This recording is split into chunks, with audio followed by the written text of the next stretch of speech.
Blog Talk Radio.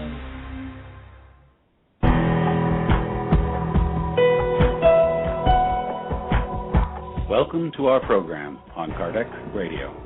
And now, here's our host, Dr. Vanessa Anceloni. Welcome, dear listener, to Kardec Radio. We're here in a most special day.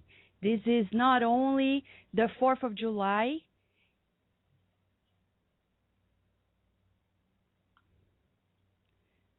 Welcome, dear listener, to Kardec Radio. We're here in a most special day. It's not only the 4th of July, but it's also the very day Kardec Radio is in its first anniversary. And we are very blessed because many people have been helping. And, of course, it's a plan of the spirits and not ours. It's not ours at all. And it's beyond any politics, because here we don't do politics. Here we work without the restraints of old church habits. We're talking about a work of the heart, a work that is free as much as the United States of America. The United States of America today completes 236 years.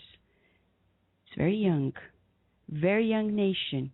And the question comes to us, what can we do to give a hand to the United States of America?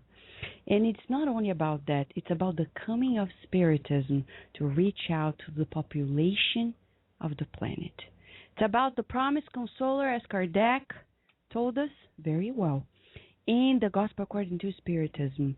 The promised consoler, we need it. Because you know why?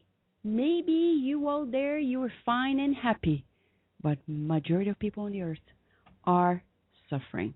And that's the reason why we are here, to nourish their souls, to give them hope and to share the good news that we have a lot to work for in our lives.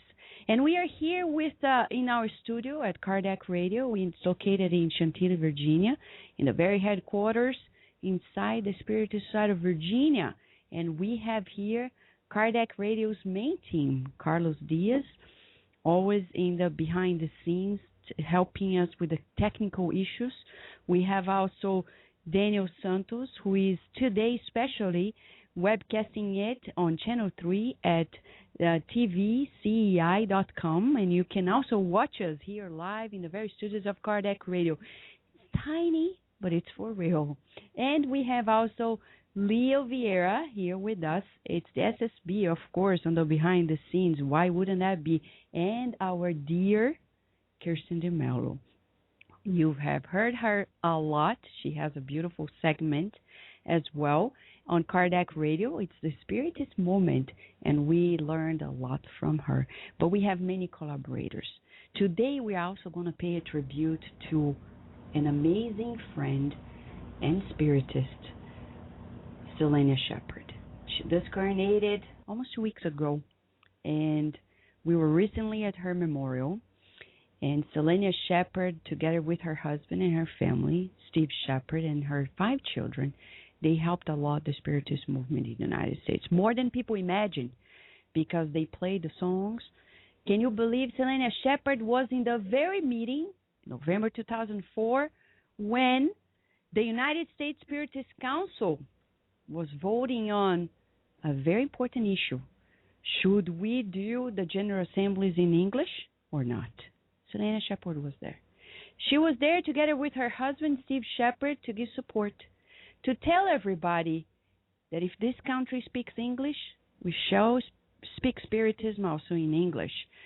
Also because majority of the spirits in the spirit realm do not speak other language other than English. Minorities speak other languages. And if we want to reach out to them, we're going to learn with Kardec. We shall also speak the language of the majority of the people in this country, the discarnate spirits as well. We're going to learn in this show that all about Kardec. Yes, we've been talking about Allan Kardec all the shows, but today we're going to dedicate the whole program to many features maybe people haven't come across. Who was he before he codified Spiritism? We're going to talk about also his relationship with Amélie Boudet, his wife. They didn't have children, but they helped all of us, and we can consider ourselves their own children. We're going to talk about the making of Spiritism. We're going to talk about Kardec in the eyes of Chico Xavier, and also in the eyes of Anna Blackwell, the first British Spiritist spiritualist lady who brought the translations of the Spiritist books in the English language. But are we all excited about it? How is that, Kirsten and Leo? How is that? Great. We're excited. How do you feel, Leo? Well, it's a pleasure and an honor to be here with all of you and spending our, let's say, second part of the morning and the afternoon as well with all of you in this very special, enlightening moment. And how is that for you there, Carlos, after these 52 weeks of work? A lot of excitement. We've been here for all these weekends, or actually, yes, weekend Saturday, so a lot of fun. We've been blessed so far, so, and we'll always be so. And I know Daniel is there very busy with the TV Say camera, but as soon as he can stop by and say a word to Kardec Radio listeners, telling us about how he's feeling about today. Hey guys, hello from Daniel. So, Kardec Radio is here to help nourish our souls. And today is a special day for the United States of America. Many people have been asking us, why was it founded on July 4th at 12 p.m.? We're going to tell briefly here how it happened. Coming back from the Spirit Side of Baltimore's meeting and driving from Baltimore to our current home in Virginia, the mentors approached and said, Vanessa, it's time. Time for the radio to speak about Spiritism in English. Many things happened since that day, and they said the mentors, including Franklin and others, needed to happen on July 4th. Because by speaking of goodness and of wellness, we're freeing our souls.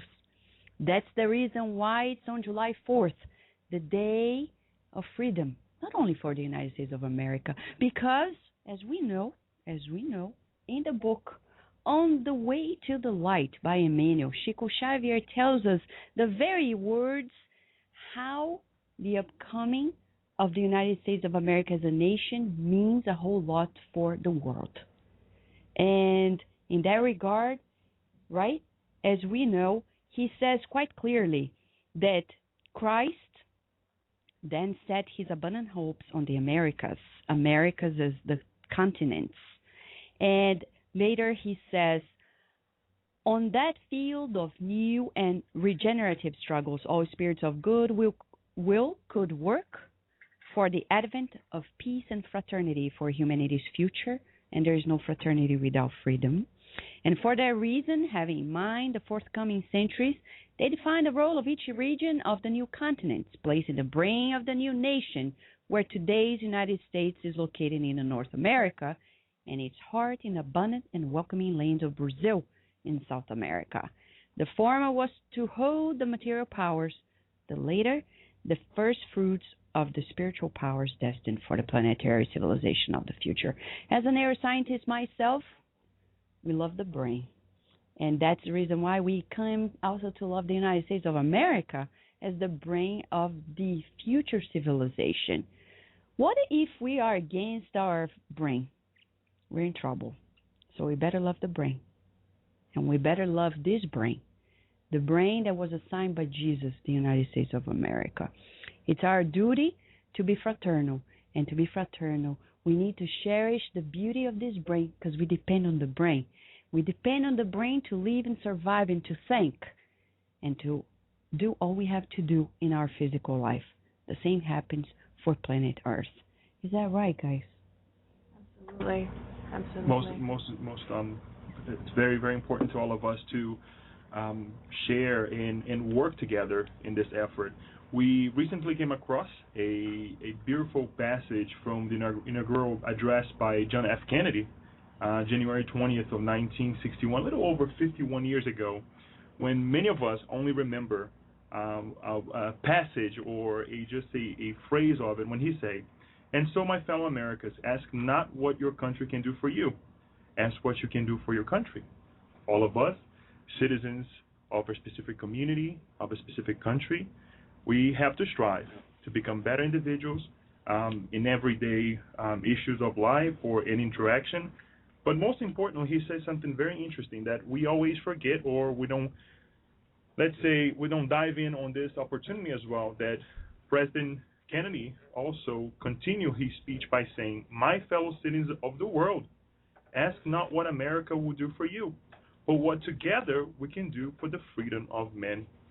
So in this effort, in this calling from this beautiful president that works so much for all of us, we have this calling here right with us, where we can continue to work together collectively to make this nation even greater and the world as well, and become citizens of the universe one day, hopefully. Absolutely. It's so beautiful. Leo brought that to our attention most recently.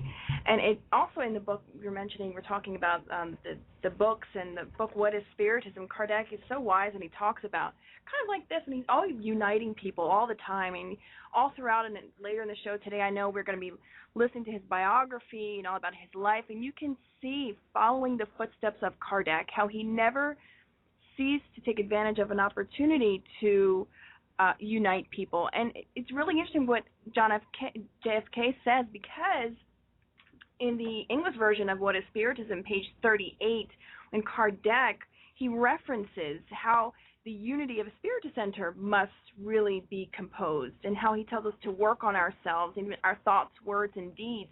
So again, wanting to unite people as a whole and not to divide. It's quite beautiful, and I'm very excited about today's show as we learn more about Kardec. It's a rediscovery of Kardec, and I think through there, as they say in the biography in What is Spiritism, he was a living testimony to Spiritism. He really lived very well in his actions, so it's quite exciting. I don't think it's ever been done in English to really go in depth on radio and also through video about Kardec. So I know that there will be, in the future, English speakers watching this, listening to this and saying, man, this is great. This is great for my knowledge base, and also to unite people in our Spiritist centers, or just unite people in general, you know? Exactly. And Kirsten, as you're saying, this reminds me of another book, The Gospel According to Spiritism, when it says about the universality of the Spiritist teachings. As you're saying, it's talking about the fact that Spiritism, it's amazing because Kardec talks about the gospel, but it says, hey, what we're talking here is universal code, moral code, universal. Yes. It's not only about, a sectarian belief, because Spiritism does not separate itself from everything else. We cannot forget that when Jesus passed his death, when he came back, they talk about resurrection. We talk about in Spiritism, he appeared in spirit form, and his last appearance before he really ascended to the higher spheres was a talk at a mount he gave to 500 Galileans. They talk about this in the book Boa Nova, Good News, by the Spirit Brother X. And Brother X, this is the last chapter of the book, chapter 30, and he says the 500 of the Galilee. It says those 500 people were listening to Jesus, and he was assigning them to their duties and say, you're going to be spread out through the world, not only in that life, but in many lives. And Brother X finalizes this in a very interesting way. He says, these will be people who will be missionaries in the arts, in the sciences, in the religions, and in the philosophies. He didn't restrict it to Spiritism. Meaning, the missionaries of Christ are everywhere and elsewhere in the different fields of arts, sciences, religions, and beliefs. And if we Spiritists do not recognize it and label, because this person calls himself a Spiritist or doesn't call, that's why I'm going to talk to him or not, we're not going to fulfill the plan. That is not ours. Because the missionaries of Christ are everywhere. And we could recognize, when I met Dalai Lama, I said to Divaldo Franco, Divaldo, he's from your family, because you're very on the same tone of spirituality. Who am I to judge? But I felt it. I have no doubt that Gandhi loved Christ because he was sent by Christ. And it doesn't matter if he's labeled Christian or this or the other. What matters is the universal code. So Kardec, as Christian was reminding us, he brings to us this universality of the teachings. And that's why Kardec Radio, throughout the last 51 weeks, was calling in many people. We don't care if they call themselves spiritists or not. What matters is that what they are doing is universal and matches these teachings, and only through collaboration from the first show with the adorable and genius mind, Dr. Gary Schwartz, to Dr. Mike Baker, to Tom Kratzley, to Dr. Bernie Siegel, Andrew Newberg, Carol Bowman, and many others. We rejoice in our hearts to know that these people are sent by Christ. Whether they know it consciously or not, it doesn't matter. But it matters that what they are doing matches with the universality that we find in this book. Kardec says the authority of Spiritism is in its universality. And he says, the spirits have revealed it not only to one person, but to many. And they would come from all different corners of the world. So basically, we're talking about Kardec Radio fulfilling its role by embracing its universal code, moral code, that is spread out throughout the United States and around the world. We have people also in Canada who have been collaborating greatly with Kardec Radio, especially the couple, Marco and Joyce Magalhães. We have Paul Keegan and his wife, and in England we have been supported greatly by Elsa Rossi and our dear correspondent, Francisca Kranz, who actually recorded a few interviews with British friends who have become spiritists, and we're going to hear from them as well. And today the show is about so many beautiful things. You're not only watching us, but you're listening to a radio that promises to nourish our souls. But we're going to give it another boost of vibration as we are reverent to the planning of Christ when the United States of America became an independent nation. What a struggle. We are in the very lands at this very moment of, did you know that majority of presidents of the United States were actually born in Virginia, the land of Virginia? 7 of them. 44, 7 of them. Majority of them were born here. There must be something in the soil. I don't know. Is it the waters of Virginia? Who knows? We're joking, of course. But we're talking about Thomas Jefferson. Its 3rd president. Of course, George Washington was also from the area. But Thomas Jefferson was the man who wrote the Declaration of Independence. You guys remember when the SSB was there in a beautiful historical day at Monticello, his house? What did you feel that day? I think for us, we felt quite honored to kind of go back there and just see the humility in a sense, although the home was quite grand and the grounds as well. But at the same time, we see in the little intricacies of his home, his mind, and why a mind like that would be chosen to be one of the founding fathers, always looking to be useful in every single little thing, which reminds us of question, I want to say, 643 of the Spirit's book, when they talk about being charitable and being useful, and that is a form of charity. So he really served as a charitable person, believe it or not, because he created so many little inventions to make life easy for us. And we think, oh, he's just an inventor like Franklin. Franklin was also like that. Franklin was a huge, we know, he was an inventor.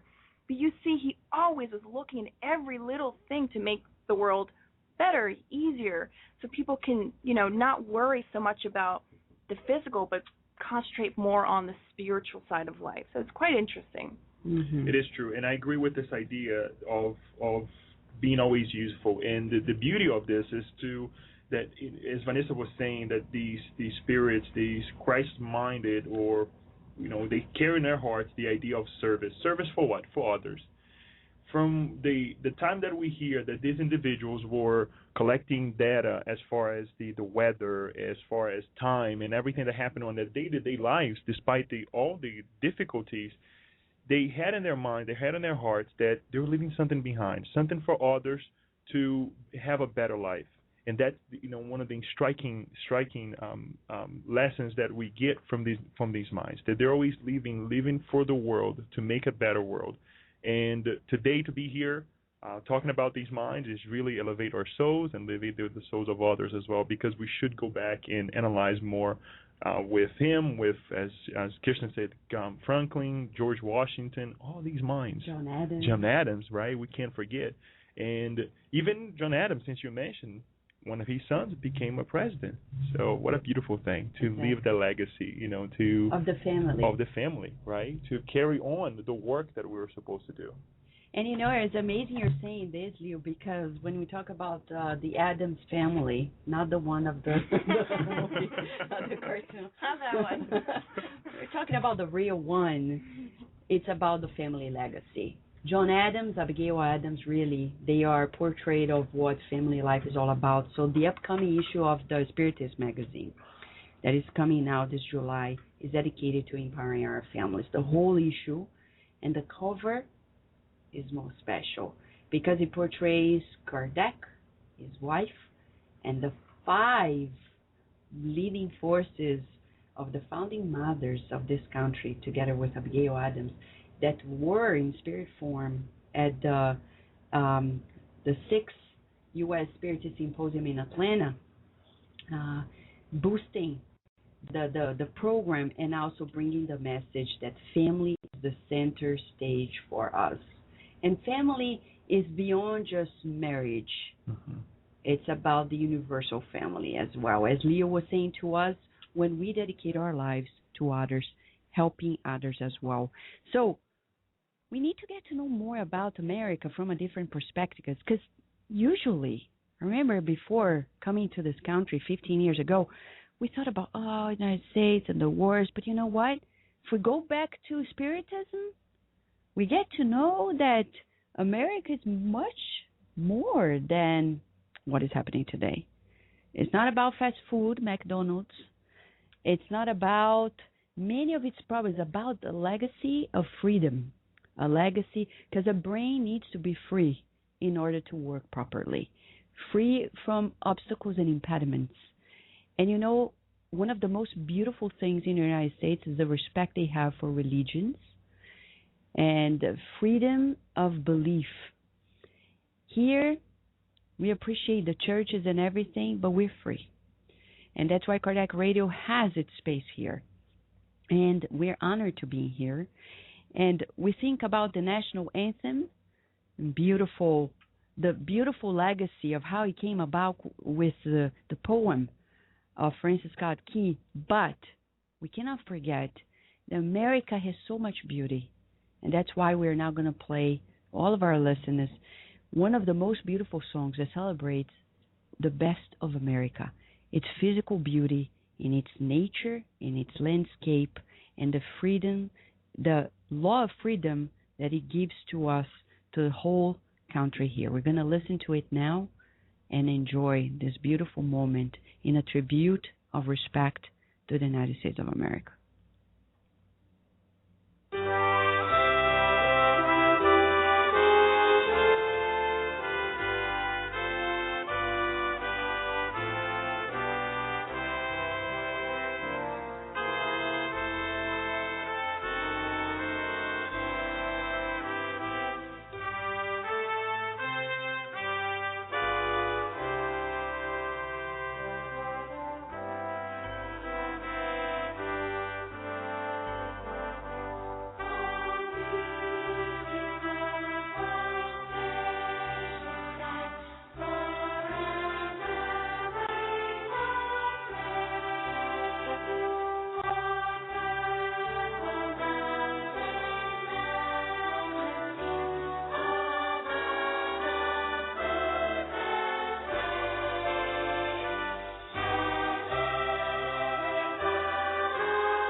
Yes, as we're listening here to America the Beautiful, we're learning about the beauties of America.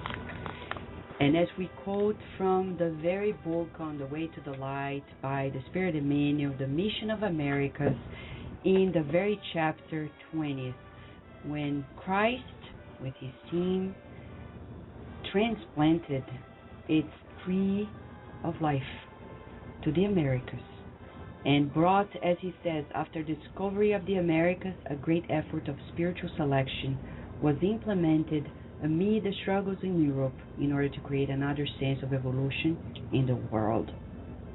And here, a new beginning for everyone, a new beginning for all of us, and especially in the United States of America, as Emmanuel says,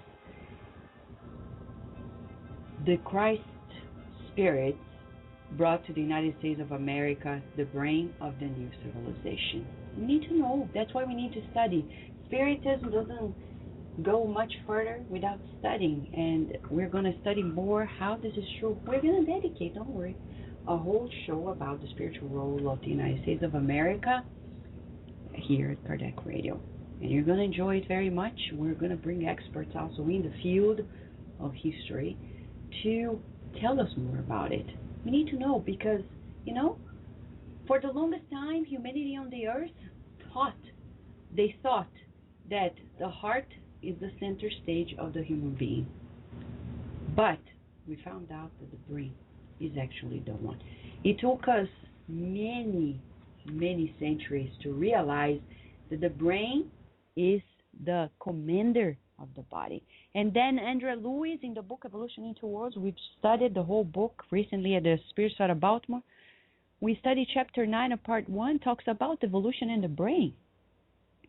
In 1958, when the Spirit Dr. Andrea Lewis brought to us the understanding of the brain and its evolution and the many insights, neuroscience wasn't yet a fully founded field of science. It was still mixed into the biology, medicine, etc.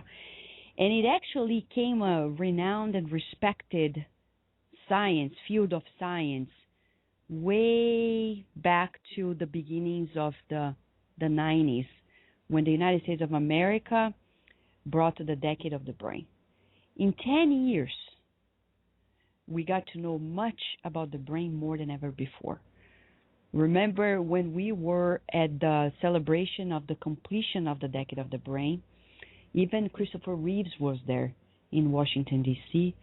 We neuroscientists were invited to be there, and when these great Nobel Prizes like Eric Kandel and others were talking about how much it was accomplished in the discoveries of the brain, 10 years, we realized that we need to know more about the United States of America.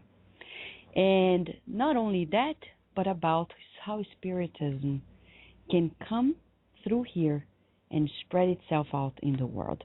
No wonder it's so hard for us to do it in English, because once it comes here in English, it goes everywhere else, because the brain commands everything else. So we need to give it a boost.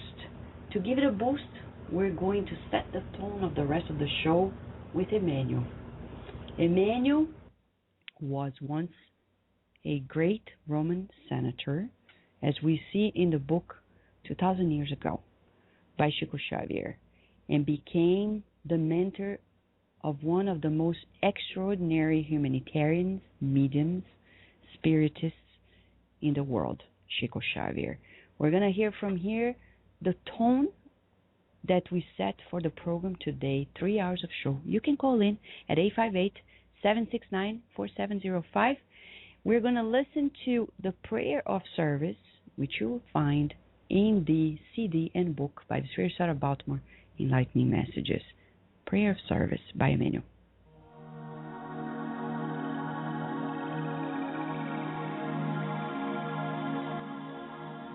Prayer of Service.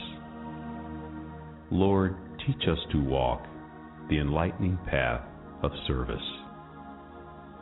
Give us the strength to destroy the heavy fortress of our wrongdoings, the courage to pave the way to freedom from ourselves and the means to unlock our hearts in favor of our neighbors, surrendering to them at last the treasures of love with which you entrusted us.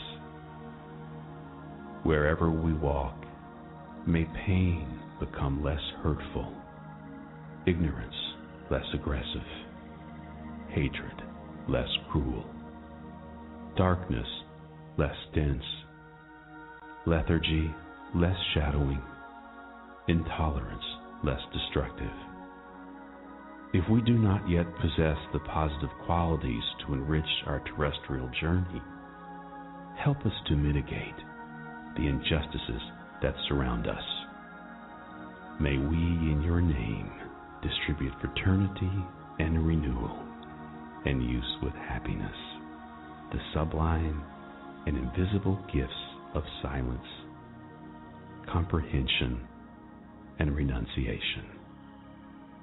Lord, who taught us without words the supreme lessons of simplicity in the cradle and of sacrifice in the cross, leading us toward spiritual development and divine resurrection.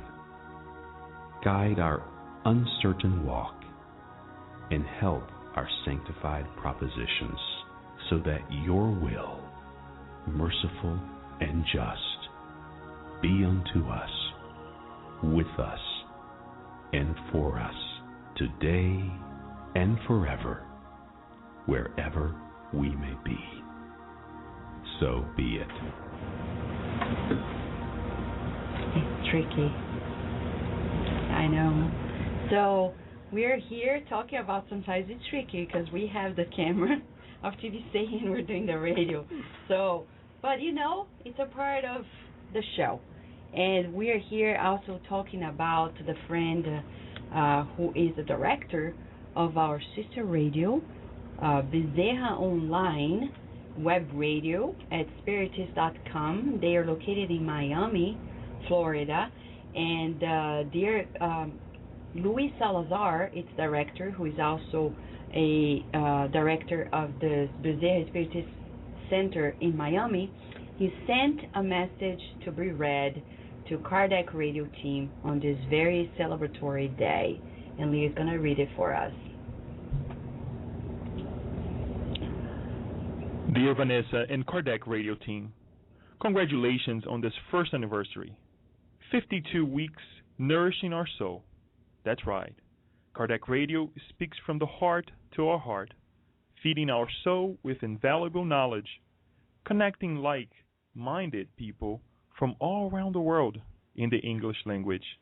There is no doubt that if available at his time, Kardec would have taken advantage of this technology to our responsibility to disseminate spiritism everywhere. Today is our responsibility to follow his entrepreneurial teachings to as many people as possible. Enjoy this special day and every day. Keep up the good work, always being useful tools of the higher spirits. God bless you all. Happy birthday, Luis Salazar, Director, Bezerra de Menezes, Miami, Social Assistant Department. Yeah, this is a good friend, and you know, there it's a multilingual radio. It's Portuguese, Spanish, and English, and you can access it at spiritist.com, web radio, Bezerra Online. And you know, we have friends also in England through Francisca Kranz, our correspondent there, who also share their insights about Kardec for Kardec Radio's anniversary. So like you to hear at this very moment, these a friend named Leo, but in England, okay, who is going to tell us about his take on Kardec, because we're celebrating the Kardec Radio by talking about Allan Kardec, his legacy, his life, the death, and everything else. Hello, this is Francisca Kranz for Kardec Radio here in London, and I'm with Leo. So, Leo, who is Allan Kardec for you? Allan Kardec for me was, above all, a man who fulfilled his mission and an example to us all. I see him as someone who sacrificed a lot of his life and a lot of his time for one task, and he achieved. And I also see him someone who was ahead of his time, someone who wasn't scared to challenge the conventional wisdom of the time, and analyzed everything, rationalized everything, and produced what he thought was the best answer.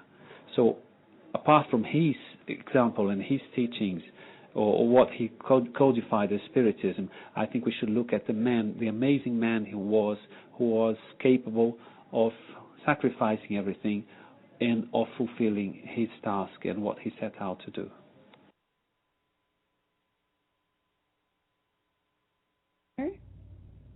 You know, dear listener, that we are here at Kardec Radio reading the many messages people are sending to us through Facebook. We have Strelbin Ravi, and forgive us if I don't mention it well. He's from the Philadelphia group, Kirsten is saying, where her mother, Marisa de Mello, and her father, Ed de Mello, actually have a group, a center, Spiritist Society of Philadelphia. And he says, I'm enjoying this broadcast so much. God bless all for Spirits out of Baltimore for their wonderful service. Thank you so much. We're just fulfilling our duty, as you know, and you're invited to join us. You can call in as well. And we have here the chat room at tvcei.com. You know, and here people are also telling us, they are sharing. Marisa herself is congratulating us. Thank you so much, Marisa. We know you've been there working sometimes anonymously, right? But thanks to you, we have Kirsten here who joined the Spirit Side of Baltimore and is helping us. We also have Laura from Connecticut congratulating Kardec Radio as well. We have Eloisa Surrey from British Columbia, Canada, congratulating as well Kardec Radio. Mariah from São Paulo, who is also telling us about God trusts its work and its creatures. And we have a friend named Ro from probably the south of Brazil saying, do never give up, God trusts. And, you know, we have so many people here. Sometimes we get lost, but thank you so much, friends. And we want to hear more from you. You can do the chat at Kardec Radio at blogtalkradio.com/Kardec Radio. We are in the live chat here. Or the chat at tvcei.com as well. And it's good that you're seeing how this is not, it's very intense here. Luckily, today we have many people to help as well. But, you know, Carlos is there as well in the behind the scenes. But now, we just heard, dear friends, Leo from England with Francisca Kranz talking about the legacy of Kardec. It wasn't easy. People think, oh, yeah, he was there, it's so easy. But we need to put a context to what he did. He came to a time in which science and religion were divorced. They still are. Getting closer. They're you know, becoming friends. They're probably dating on and off. Doing some marriage counseling. Right? It's like they're going through marriage counseling, right? But at Kardec's time, there was a strong separation. It was when they really divorced science and religion. They were like, no, we cannot live well, and it doesn't work. Kardec comes from the scientific background, being an educator, and says, that's not how we should look at it, because the spirits are telling us, let's look beyond it. It's very difficult. If today it's difficult, imagine Kardec's time. And Leo talks about how courageous he was, how he sacrificed his life.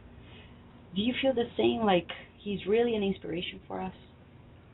He really did. He really did sacrifice his life. When you read in so many books about his biographies, and in himself stating the difficulties, the challenges, were oftentimes him and his wife Amélie Baudet, they used their own funds to travel, to publish books, the magazines, and we know, I'm sure we'll talk about it later, we'll hear about it later.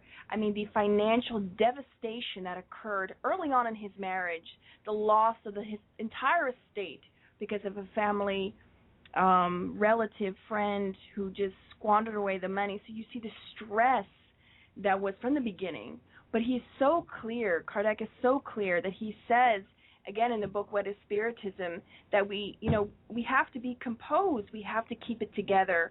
When he says, page 38, the nature of Spiritist work requires composure and concentration. And he says, without the latter, it's impossible if we're preoccupied with arguments and displays of bad sentiments. So we see that he was confronted with all those things early on, and not just early on, throughout his entire legacy. I mean, from the time in the late 1860s or the early 1860s when he was traveling around Europe visiting centers, people in the movement said about him, because he came to know of rumors, that he was using money from the Spiritist Society of Paris. And he had to publish a letter in the magazine saying, look, I don't say it with ego, but I've been using my own funds, and I will continue to use all my funds for Spiritism because we believe in it. And I'm paraphrasing here. This is not exactly what he said. I'm paraphrasing.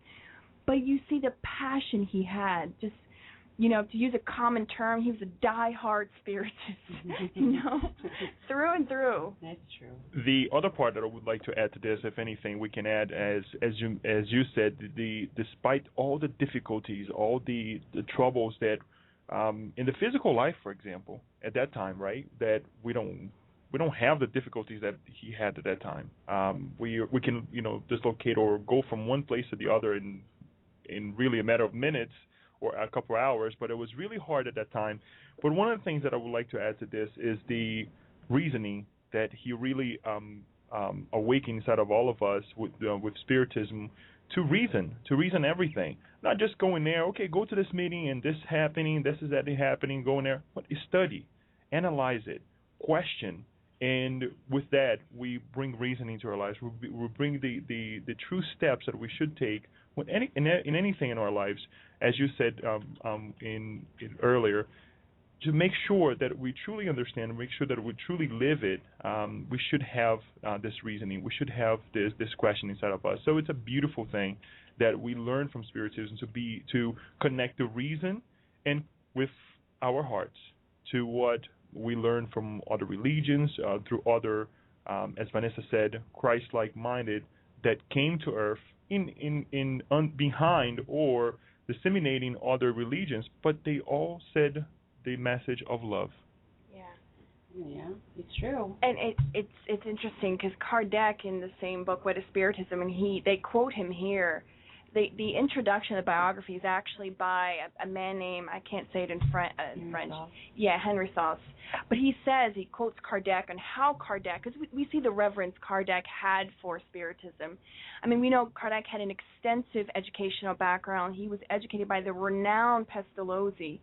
But one of the things that is so striking for us when we read, this is Kardec's words, he says, in reference to his Spiritist center, and other Spiritist centers, he says, I worked to maintain strict order at the meetings and to impress them with a serious character without which the assembly's reputation would have soon vanished. And it's like, they say he was like that, but he also was jovial in his private life, oftentimes with his wife and very close friends. So he was a jovial person. He knew time and place, but we see the reverence he had for the work and the dedication, both him and his wife. And later we'll be sharing more about this, but it was...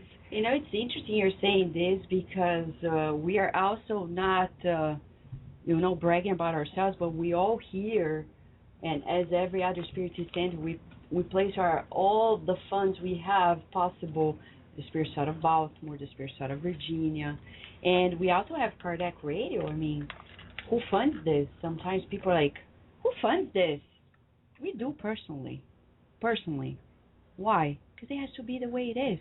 It doesn't matter. What matters is, just like the Spiritist Symposium, the first 3 symposia, the one in Baltimore, was 50% funded by the Spirit Side of Baltimore, because we are celebrating our anniversary, and we're celebrating 150 years of the Spiritist coming to the earth, and it was funded by the Spirit Side of Baltimore. The second one, great part of it was also funded, besides many organizations, Spirits out of Baltimore and its organizational efforts, and the third one in Boston. Great after efforts throughout the country, but organized also by the coordination of the Spirits out of Baltimore. And we say this because not bragging about ourselves, but saying we're working. And for us, it doesn't matter if we're the president of this organization or that. It matters that we do what we have to do. We work. And we're not the church, my friends. We don't have a pope to ask for permission to work on what we need to work. If you want to create an organization, go ahead, do it. If you want to create a TV, go ahead, do it. But remember the responsibility. With great power comes responsibility. And, it's not about us. Chico Xavier, when he came to the national TV in Brazil in 1971, in the famous show Pinga Fogo, as we call in Brazil, he was very concerned. He was already renowned, and he was, beyond his 60s, because he was 61 years of age. But he was so concerned to say something wrong that would harm the dissemination of Spiritism. And he was Chico Xavier. In 1971, he had published the greatest works through his mediumship, and still he was focused and concerned.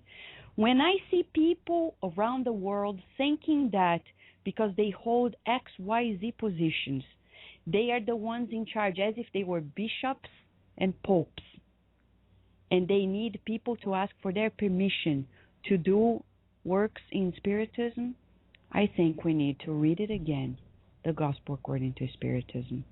Read it all again, because there is no jurisdiction. There is no papacy. And that's what Kardec is all about. By the way, talking about papacy and the church, etc., with all the respect, reading On the Way to the Light by Emmanuel, we get to know more about it's long gone, that old pattern. We need to do what we have to do, just like Kardec Radio. We cannot wait for a universal consensus, because Kardec didn't wait for the whole world to agree upon this thought to bring it about. Many great minds, like even the great Harvard professor, William James, they studied spirit phenomena, Camille Flammarion, and many others, but only Kardec, he got the next step of it, the ethical, moral implications of spirit phenomena. And that's the reason why we are here now going to listen to the very description of Anna Blackwell as the first spiritist and spiritualist British lady, as we just heard Francisca Kranz interviewing our dear Leo from England. We're now going to have 5-minute excerpt on John DeRosa playing the voice of Anna Blackwell on who was Kardec before Kardec became Kardec. Let us listen to this. Hippolyte Léon Denizard Rival, better known by his pen name Allan Kardec, was born in Lyons on October 4th, 1804, into an old family of Bugenbrousse, which for many generations had been honorably distinguished in the magistracy and at the bar. His father, like his grandfather, was an attorney of good standing and high character. His mother, who was remarkably beautiful, accomplished, elegant, and amiable, was the object on his part of a profound and worshiping affection that remained unchanged throughout his entire life. Educated at the institution of Pestalozzi in Verdun, Canton de Vaud, he acquired at an early age the habit of investigation and the freedom of thought of which his later life was destined to furnish so striking an example.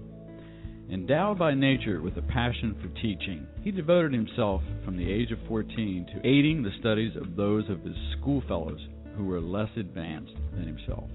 He was so fond of botany that he would often spend an entire day in the mountains, walking 20 or 30 miles, with a backpack in search of the specimens for his herbarium.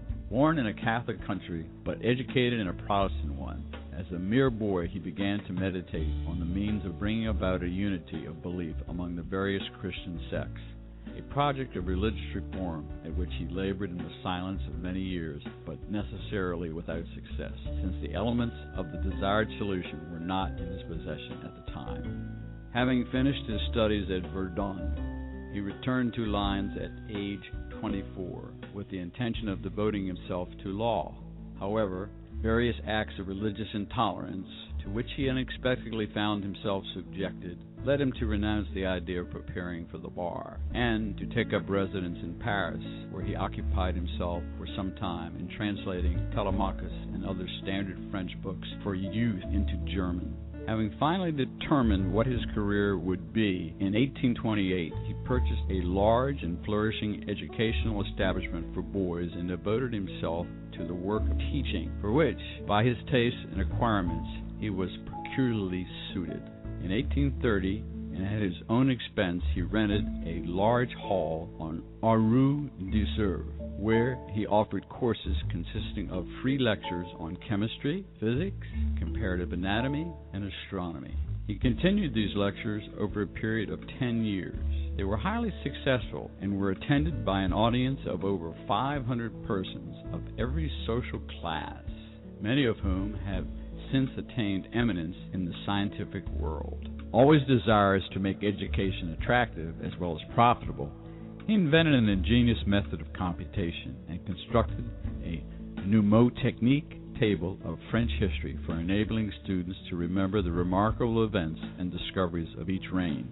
Some of the numerous educational works he published were A Plan for the Improvement of Public Instruction, which he submitted in 1828 to the French Legislative Chamber, which praised it highly but took no action with regards to it. A course of practical and theoretical arithmetic on the Pestalozzian system for the use of teachers and mothers in 1829. A classical grammar of the French tongue, 1831, a manual for the use of candidates for the examination in the public schools with explanatory solutions of various problems of arithmetic and geometry, 1848, normal dictations for the examinations of the Hôtel de Ville and the Sorbonne, with special dictations on orthographic difficulties, 1849. These works were highly regarded at the time of their publication and are still in use in many French schools. Their author continued to produce new editions of some of them at the time of his death. He was a member of several scholarly societies, such as the Royal Society of Arras, which awarded him the Prize of Honor in 1831 for a remarkable essay on the question, what is the system of study most in harmony with the needs of the epoch? For several years, he was secretary to the Phrenological Society of Paris and took an active part in the labors of the Society of Magnetism, giving much time to the practical investigation of somnambulism, trance, clairvoyance, and the various other phenomena connected with mesmerism. The following brief outline of his labors will suffice to show his mental activity, the variety of his knowledge, the eminently practical turn of his mind, and his constant endeavor to be useful to his fellow humans. Dear listener, Kardec was quite a mind. And did you know Brother X in a book named Cartas and Crônicas through Chico Xavier? It's not in English yet, and I'm sure the Brazilian Spiritist Federation through the International Spiritist Council is going to make it available, sure, for soon. But it has a whole chapter dedicated to Kardec, Napoleon, and it talks about Kardec being great mind. And Kardec as a great mind, we need to remember he had a Catholic background, lived in a Protestant country, but as a good educator, he saw it further, because educators need to be visionaries. They need to see it further in the future, like our children. I don't want to go to school. And parents say, go to school. I know what's best for you. And Kardec was like that. He looked at humanity knowing where we needed to go to. And, it's like us here. We are also in his legacy, thinking many people, we don't want to be controversial, but it's about the celebration of the United States of America as a nation, 236 years. And where is Spiritism? People often ask, where is it? Why is that not in English? Well, if you don't do it in English, it's not going to happen. And you can't wait for Americans to come to your center for you to shift it to English. It's not going to happen this way. This week at the Spirit Side of Baltimore, we received a message from a spirit named Paul from Oregon. He came and kindly said, Brazilians, we love you, but do you love us Americans? Because you come to the United States, speak Spiritism in Portuguese. How are my friends and my family in the spirit realm ever going to get to know of this? And majority of people who are discarnated are, they speak in English as well, and they cannot come to your center if you speak Portuguese. Even in the book, Among Brothers of Other Lands, it's clearly stated here by William James and others that spirits do not speak the language of the heart unless they're very evolved. The suffering ones don't, and that's what Paul of Oregon said in the message. What if I come to your country, in case Brazil, and speak Spiritism in Chinese? Are you going to stay there just because it's beautiful? But what do you know we're talking about? You don't even know what we're talking about. So how about if we really become charitable? Because that's the main message. Without charity, there is no salvation. Think less of ourselves in the struggles of being an immigrant, and more about the majority of the population in this country, and need Spiritism as well. And as Jesus said, you cannot keep the light underneath the table. You needed to bring it high and up, sharing with others. And that's what Kardec did in his legacy of his educator, right, Leo? You're talking about him as an educator, Kirsten, and is that what is very striking to you? Absolutely. Kardec never wasted a minute, and we see through his legacy, he was always useful as possible in everything that he did, and made it so it was understandable to all. And we can't help but think, what would have happened to Spiritism in France had it not been done in French? Would it have been the way that it was? I mean, we could easily sit here and speculate that it wasn't as great as a movement as in Brazil, but it was appropriate. Even Kardec says in the book, he's quoted in What is Spiritism, that he believed it went as far as what it was supposed to be, that was divinely programmed. And I paraphrase him saying that, but he said he struggled with the process of dissemination, but he said he relinquished that to God and the good and noble spirits.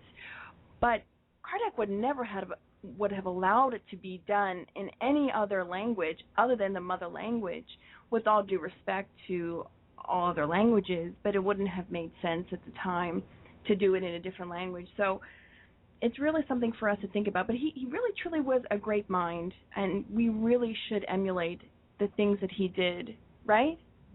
Yes. As we're here discussing and listening to these teachings, I'm reading a message on the wall called Coherence, right, that we received from Emmanuel, the mentor Joseph, excuse me. And as if I can, sure. I will read for everyone. It says, strive to achieve coherence. Align thoughts, feelings with actions and words. It is possible to reach coherence at every moment of our day. Coherence will give you greater peace of mind. Coherence leads us to consistency. And we heard on the excerpt that we just played that Kardec was always trying to make education possible for others, teaching new methods, exploring new methods that he brought from the teachings that he received from Pestalozzi towards others. And we can see here the alignment here with the coherence. And today, bring this to our day-to-day lives, it would only be coherent for all of us in this country to to make education possible in the native language in our daily lives as well. Obviously, we have to exercise what the message has saying, to align our thoughts and feelings with our action and words in the native language to bring to others. It's like that child, when they receive something, they want to show the whole world what they got from Christmas, whatever that is.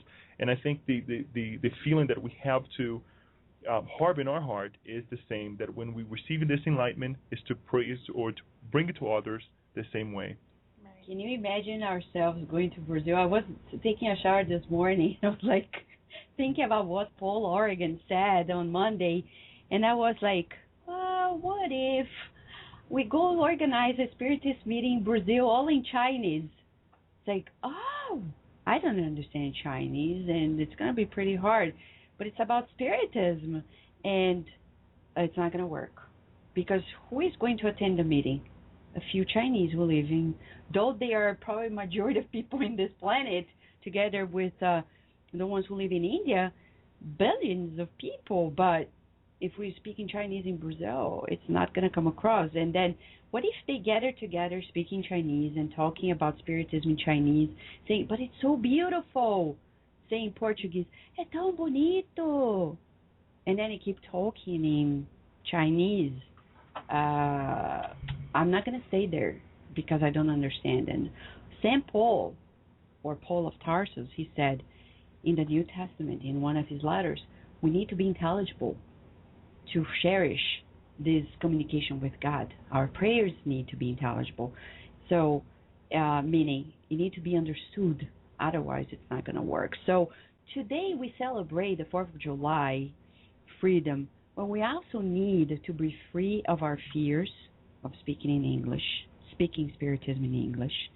Be humble, because of course I am not a native, it's not my native tongue, and it would be easier also for me to speak it in Portuguese. But you know what? It doesn't matter. People think, oh, but she could be more fluent or be more proficient. You know what? I'm trying my best and I'm working on improving my English, but we need to be humble and say, you know, it is what it is. I'll never forget when the Dalai Lama came to Washington, D.C. in 2006 to talk to 14,000 neuroscientists from around the world. And he was talking in front of Nobel Prizes, etc. He had a translator next to him. He honored the public by speaking in English, though the translator is there standing. I tell you, his English was super, hyper, broken English. And I'm not saying this in a judgmental way, but just so you can picture it. And he did it. And you know, when you talk to the American friends, they were honored that he talked in English. Because they said, you know, now we appreciate him more because he's making efforts to speak to us, not through a translator, but directly to our hearts. So we would recommend to all the people who are in Brazil, when you come here, visit us, make sure if you don't speak English, you have a translator, not the headphone translators, because Americans don't like it. They like what I've seen Masaru Emoto, the great Japanese researcher who brought to us the research on the crystals of water. He had a translator right there on spot, consecutive translation. And you know, Brazilian friends tell me all the time, but Vanessa, we don't like that it interrupts the talk. Charity, friends. It's patience. It's tolerance. You want it all for yourself? What about our American friends? We need to be charitable here. And I think today we could say Kardec Radio is bringing a declaration of independence as well, of the heart, being free. Being free. We need to be free of these prejudices, of these limitations. And if we don't speak a super wonderful English, make efforts. It doesn't matter. All that matters is that we are charitable.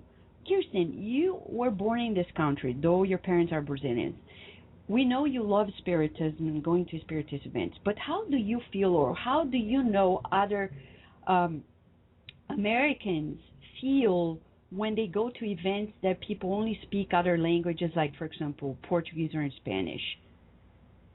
Well, based upon what my experience is, Vanessa, and growing up only in Spiritist events in Portuguese, largely way in the early 90s, late 80s, growing up, I remember as a child, and my siblings as well, kind of feeling aside, even from the other children, probably because I heard Portuguese growing up in my household, and I do understand a little bit of it, but still, as you can attest to this, Vanessa, your mother language has your heart there.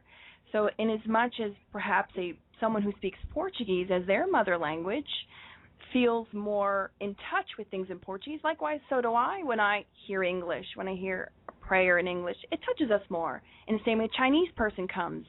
or native Chinese or one who's lived here for many years or what have you, but if they read something in Chinese, it might, even in the brain, we talk about the brain and the connections in the brain. There's many more connections in your native tongue than in one and not. So we understand deeply the issues of these languages. For the Brazilians or people who speak other languages who come here, we understand the dilemma.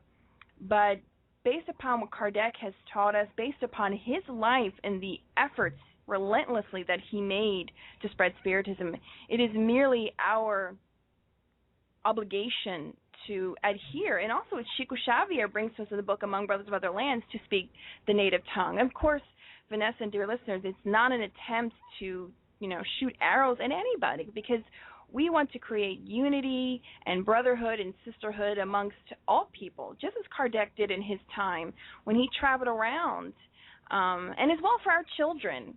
We want our children to understand, for those who grow up here, we want them to go to the Spiritist Center and understand what's being talked about, because they are our future. But unfortunately, if we wait for our children to grow up and do things in English, it'll never happen. Because I remember in my time when I was a child, that was always what was being said. Oh, my children will do it. But I tell you, those children that I knew, those events that were done in Portuguese, I've never seen them again. Very seldom. I think I might have seen one, and they are not in the Spiritist movement. They just went because they were visiting. So, again, listeners and Vanessa, it's not an attempt to create dissolution here. It's just an attempt to reach out to our English speakers, whether they're in England or Australia or in the U.S. or wherever. We want to share the gift. Exactly. But as you're saying, Kirsten, let us recall 236 years ago, when England was super powerful, the United States was like tiny. Really, like, it wasn't a nation. It was only 13 colonies. They had to be firm and stand for themselves and say, stop with these obstacles. Stop exploration. Of course, it has nothing to do with anybody in particular, but the fear inside of us. We need to put a stop to our fears. I am a Brazilian and American because I have citizenship now as well. But I can tell people, we are afraid, yes, but you know what? It doesn't matter. What matters is that if this is important for us, why wouldn't it be important for others as well? So we're talking about here not eliminating anybody, but our own fears, our own prejudices, and we need to be humble. I remember when we first started this in English, it was like one of the first talks in Spiritism in English in the United States, 2001, 2002. People came to the Spirit Center about, we were like, oh my God, you're giving talks in Spiritism. We have all the videos. And I remember people telling me, you do it. We don't know. And I remember I would study a whole month preparing a one talk, and I stumbled a lot. I remember people who were in the audience like, my English so much better. And I wish they would stand up and be there in my place. But they wouldn't. So with not very proficient or not, we kept going and improved. So I am surprised when people, even Kirsten, they turn to us in Spiritism and say, I'm going to listen to you because you're American. Who said I cannot be an American reincarnated in Brazil? If we are Spiritists, it doesn't work. Second, we got to know that many people in Iraq, Afghanistan are also reincarnating here as Americans. Do you think their hearts will be so American? You think? Very likely they won't be. They will struggle. That's why you go around the streets and many people are, I don't care about the United States. They were born here. And there are people who care much more. It's not about this sectarian, patriotic mindset, because Spiritism does not preach that. It talks about the universality. But we need to share what is good for us. And Kardec, as an educator, we just heard, he cared. And I want Leo also to mention, because you made a comment when we were listening about how striking it was, the fact that Kardec was this great educator. Can you share that comment with us, please? It's being in this alignment with the thought of being an educator, of making education possible to others. As Vanessa, as Kirsten was saying, we have to liberate ourselves from this fear of change. It's not easy in any case, and by all means, we have to understand one thing. We are talking about educating or helping, bringing spiritism to others in English. But if we were in other country, we would strive to speak whatever language, whether we were foreigners or not, to speak that language. If we were in Russia, we would try to disseminate in Russian. And this is the bottom line of the message here, that we have to make this education, as Kardec was very preoccupied with education. We see the before, as Vanessa said, he became Kardec, the teachings that he had received. Can we imagine if he had stopped in and said, okay, I'm just going to retain this to myself, exactly, and not multiply this teaching, not multiply this treasure that he had received? We wouldn't be here today, obviously. Mm-hmm. Obviously, we wouldn't be here to question things, as we said, to go and analyze it, to bring reason to all the teachings that he had received. And as Kirsten was saying, being born in this country, and even though her parents took her to certain spiritist centers and meetings and all, and it was quite difficult to understand the language as we try to speak the native language at home when we have kids. We come across one reality, which is the reality that we have. If we're parents and we're in this country, we want to make available to our children. It's a matter of loving those who are next to us. Imagine, as Kardec said, to go ahead and make it available to others as well. Hold on that thought you just had. I've been hearing, we all been hearing, many people saying, this is the year, friends, 2012. We are at the 21st century. We have been hearing people say, Vanessa, don't worry, my children will speak English, Spiritism in English. Really, where are they? Yes. Where are they? Because if we adults don't make it in English, you can do the Spiritist, they call evangelização in English, the youth in English, but if the adults do not have their meetings in English, as a psychologist myself, we understand how they feel, because they need identity. And they come and say, I've heard many saying, not in Baltimore, because we do it all in English, or in Virginia. We hear elsewhere people say, I am not going to do this thing in English because this is like a Brazilian religion of my parents. When we grow, we needed to identify ourselves with the environment. And if the environment is actually being of that nature, in Portuguese, it's not going to work. They're not going to do it. And what's going to happen to us? The generations are going to come and going to go. And say this, a proof that we have in the book Among Brothers of Other Lands. Chico Xavier came here to the United States in 1965. The first Spiritist Center was created in North Carolina. It doesn't exist any longer. Since then, we've been having, not only at Kardec's time, but since then, Kardec's time we had the Spiritists here as well, but we're talking about a second wave, let's say, that officially came with the coming of Chico Xavier here. Where are the children of the people who were here when Chico Xavier came in 1965? Are they doing Spiritism? I don't see them as leaders. Where are they? Kirsten had a great education with Marisa in Philadelphia.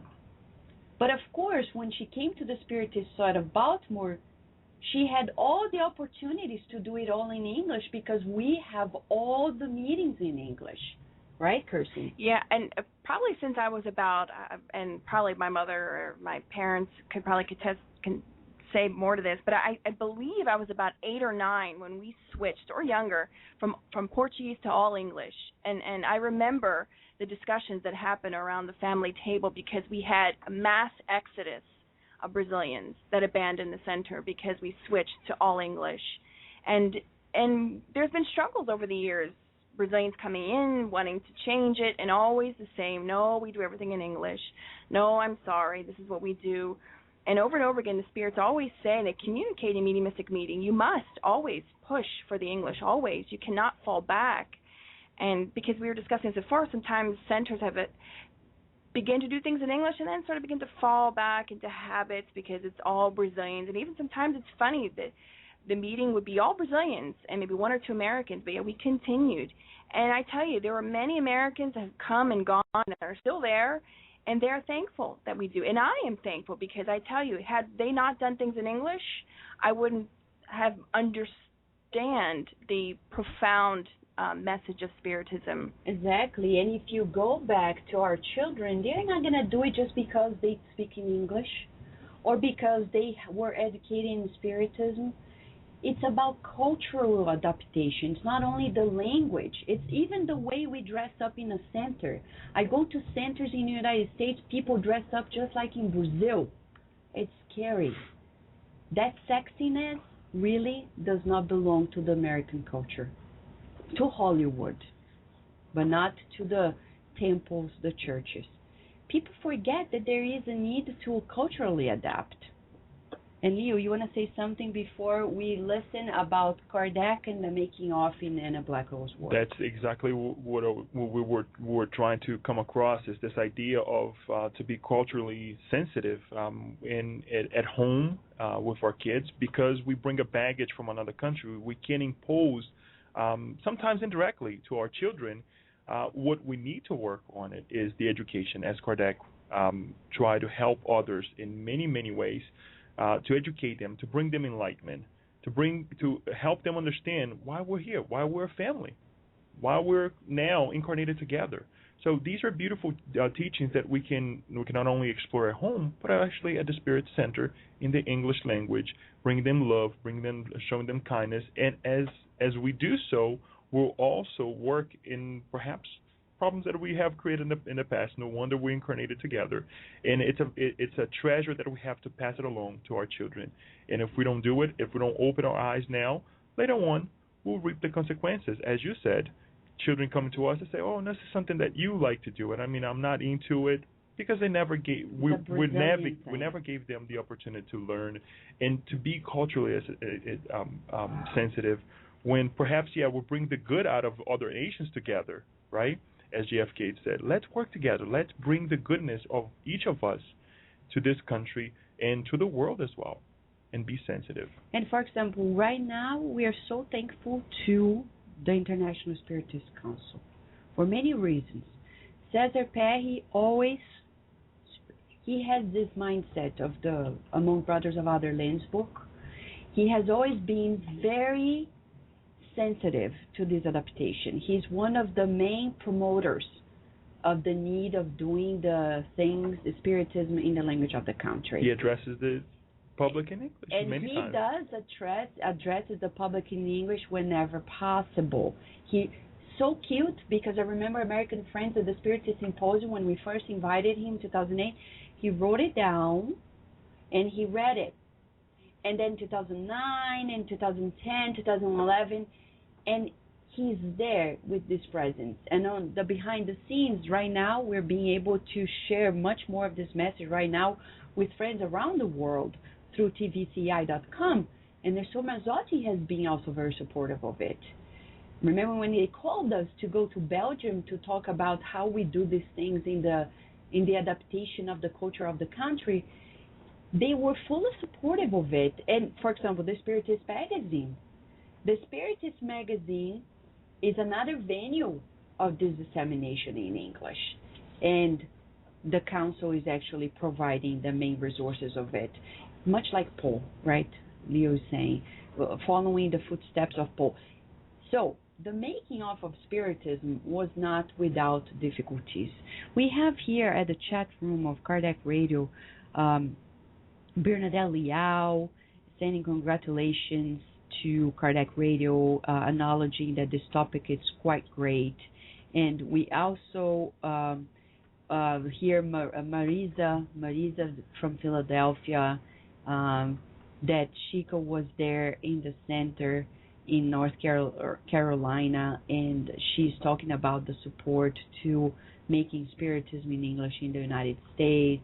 We have Jefferson and many more there sharing. Thank you so much, friends, for your support, and keep on sending your comments and your questions or something you want us to talk throughout the day today. But we also would like to share with you that now we're going to listen how Anna Blackwell summarized the making of Spiritism through Kardec's efforts. Let us listen to this and see how it takes work, friends. But it's worthwhile, the effort. Let us listen.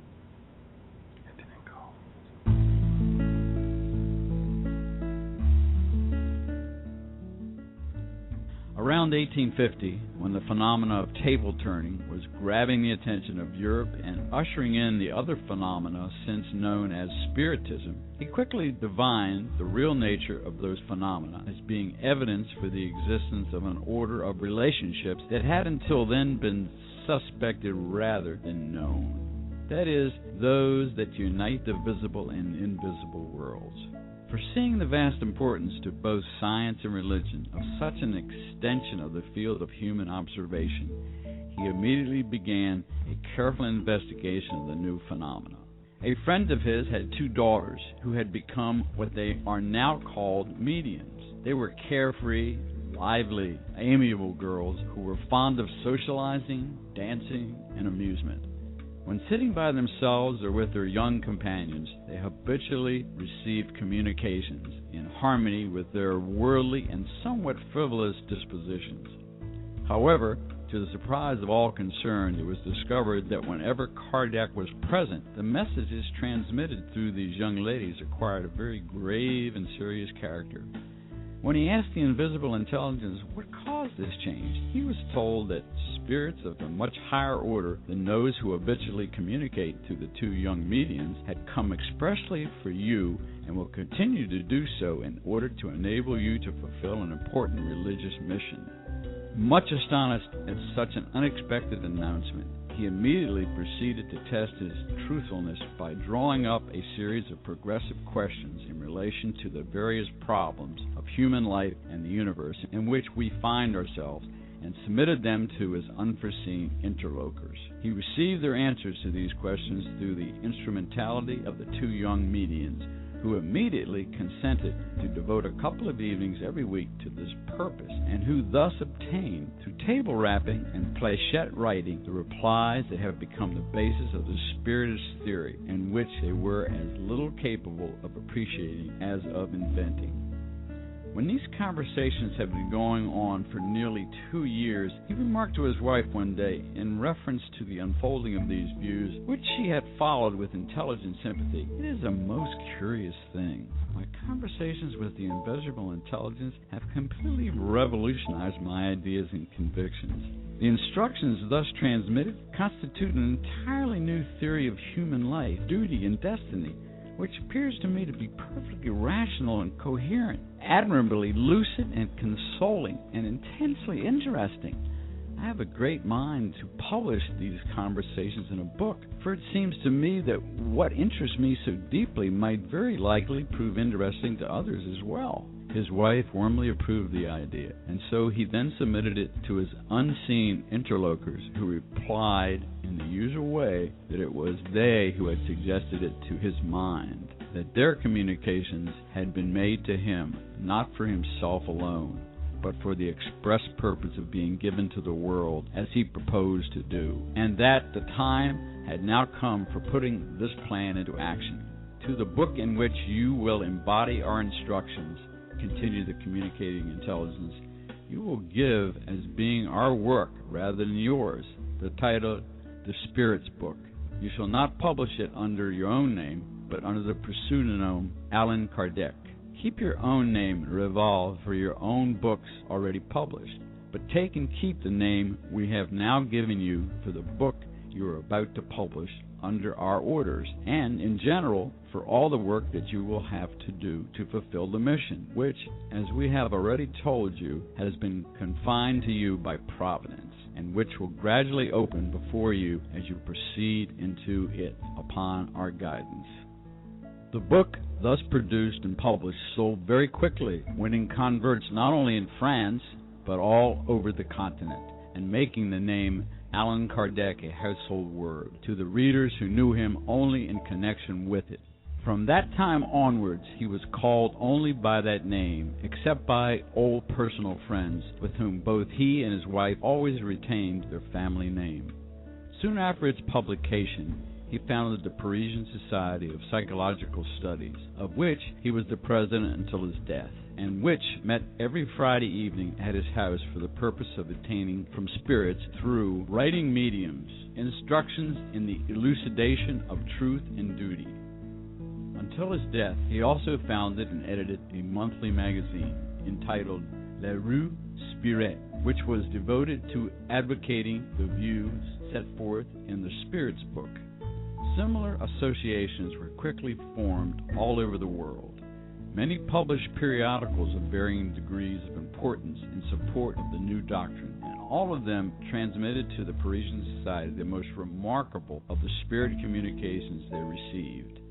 An enormous mass of spirit teaching, unique both in quantity and in the variety of the sources from which it was obtained, thus found its way into the hands of Kardec, who studied, collated, and coordinated it with the unwearied zeal and devotion over a period of 15 years. From the materials thus furnished to him from every quarter of the globe, he enlarged and completed the Spirits book under the direction of the spirits by whom it was originally dictated. The revised edition of the book, which is published in 1857, has become a recognized textbook of the school of spiritualist philosophy, so intimately associated with his name.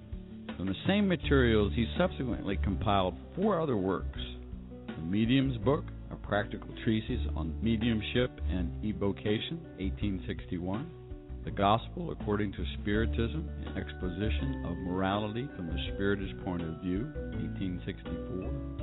Heaven and Hell, a vindication of the justice of the divine government of the human race, 1865.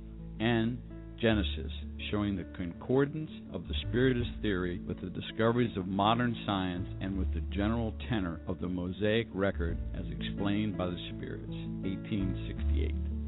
He also published 2 short treatises entitled What is Spiritism? And Spiritism Reduced to its Simplest Expression. It is to be remarked, in connection with the words just mentioned, that Kardec was not himself a medium, and was therefore obliged to avail himself of the mediumship of others in obtaining the spirit communications from which they were evolved. The theory of life and duty, so immediately connected with his name and labors that it is often erroneously supposed to have been the product of his single mind or of the spirits in the immediate connection with him, is therefore far less the expression of a personal or individual opinion than any of the other spiritualistic theories propounded thus far. This is because the basis of the religious philosophy laid down in his works was not in any way the product of his own intelligence, but was as new to him as to any of his readers. It was progressively educed by him from the concurrent statements of a legion of spirits through many thousands of mediums who were unknown to each other and belonged to different countries and to every variety of social position.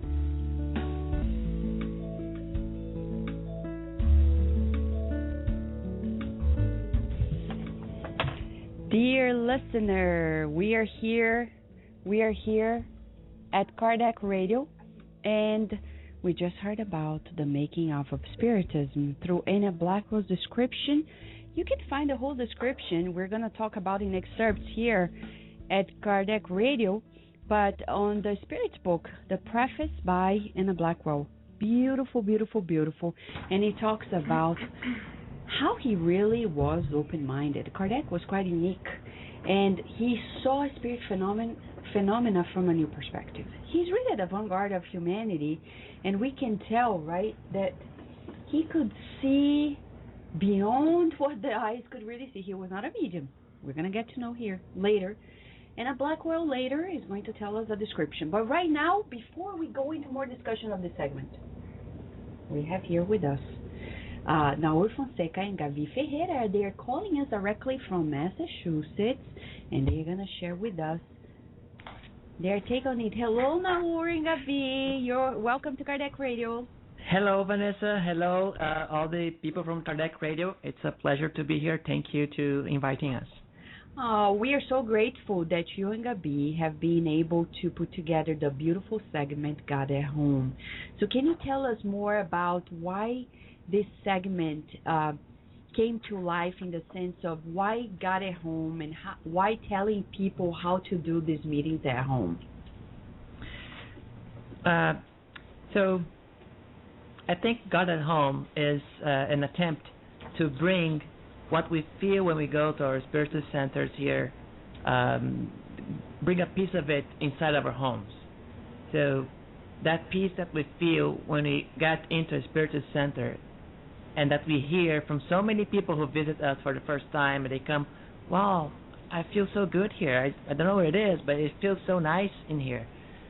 And that's because of the thoughts, the vibrations, the prayers, the presence of the good spirits. They're all there. So if you want to bring a piece of that to your own home, then we need to replicate the things that are done there in our home. And the God at Home is an attempt to do that, to bring superior thoughts, noble discussions into our daily lives. Yes, we really enjoy it. And, you know, do you have something else you'd like to say to Kardec Radio audience today, in this special day of the anniversary? Because you and Gabi also belong to the team, and that's how it works. Like, throughout the world, we have collaborators throughout. What would you like to tell the audience who is listening to us right now?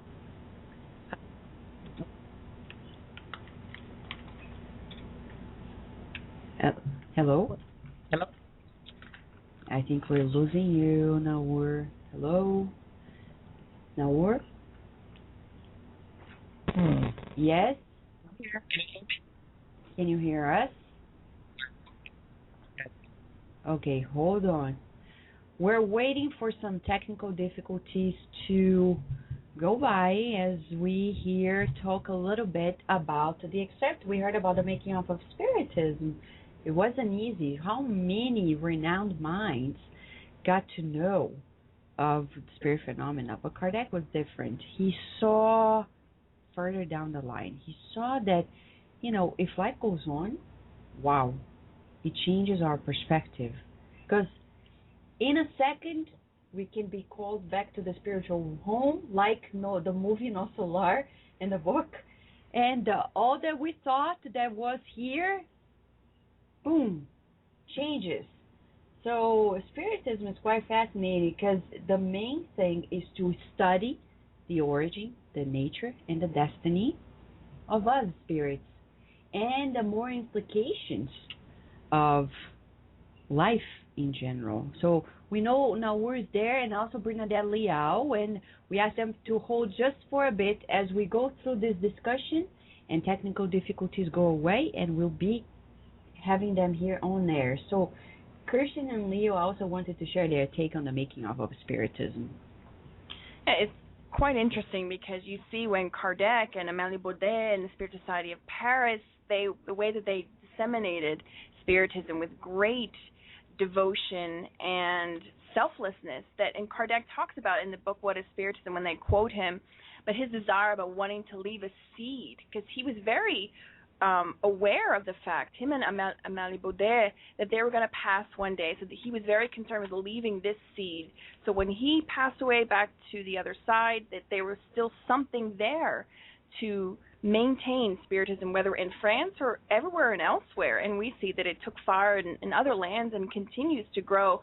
But that one thought of Kardec of wanting to leave the seed, the sense of responsibility we have, right, Leo, with planting that seed in the land that we are, because as Vanessa was sharing earlier, Jesus had this great plan. We learn about from the book On the Way to the Light, that is now in English. Wonderful. We can go to www.edisayofamerica.com to purchase the book. It's a wonderful resource for everyone and anyone who speaks the English language, or to read it in Portuguese or any other language, right, Leo, to really learn that Jesus has sent, God had sent many different people across the globe to spread the message and the seed. Yes, Kirsten, and as you said it all, foundation that it was left behind and during this make-off, and we can learn from all their difficulties, right? We can learn on the instruction that Kardec left from the Spirit set of Paris in the Medium's book, talking about the meetings, how should it be organized, on all the examples that we have that we receive from his teachings. Again, leaving this foundation to all of us doing the make-off, showing that it's not easy. We heard here from the money that was put in, his own money, his own effort, day-to-day effort, because he also had his social part in society as a family member, and we see this. It's a great calling to all of us to continue work together. One last thought, if I may. What was interesting when they report about Kardec in the book, What is Spiritism, and Kardec even mentions it, that his personal life took a hit in terms of, not him and Amalie Baudet, because as we'll learn later, the relationship he had with her was truly a marriage of affinity, but his personal life in sense of, he didn't take vacations to the Bahamas, though we're not saying there's anything bad or wrong about that, but he completely devoted himself to Spiritism. Every waking moment was Spiritism. So he just relinquished all of that, him and Amalie, his wife, and just gave it all to Spiritism. All their funds, everything was just to Spiritism. And Amalie, luckily for them at that time, when he first married her, she came from a slightly wealthy family, but we know that their riches were kind of squandered away at the beginning of their marriage. But they persisted. And it's really a role model for us. We know that Jesus is our role model and guide, but Kardec really showed us a lot. Exactly. And as Kirsten is saying that, it's all about the family feeling as well, dedicating our family to the universal family. And we're back here with Naur, and soon after, Bernadette Liao is also here with us on the screen room of Kardec Radio. Hi, Naur. Are we back with you? I hope so. All right. So that's great. So we are here listening. You're talking about the importance of bringing these moments also to our homes. How important is that? What happens during the God at Home meetings or Gospel at Home meetings that make a huge difference in our lives now? So we like a description by the spirit Joana de Angelis, the spiritual guide of Divaldo Franco. She used to say that the person or the family who do the Gospel at Home as a group, it's like they're lighting up, bring this light to their homes that will illuminate not only their homes but the building they live in and the neighborhood. So it becomes a post of service that the good spirits can use not only to assist those people who live in those neighborhoods, but also the discarnate spirits that may be needing some guidance. So it's really a way to help ourselves, but also help other spirits and the neighbors that live with us. Exactly. So we are very grateful that you know, as Leo is reminding us here, it's like making our homes a temple, right? So we are very grateful that you and Gabi are sharing this teachings that are mostly in the book Jesus in the Home by the Spirit Neo Lucio through Chico Xavier, right? Yes.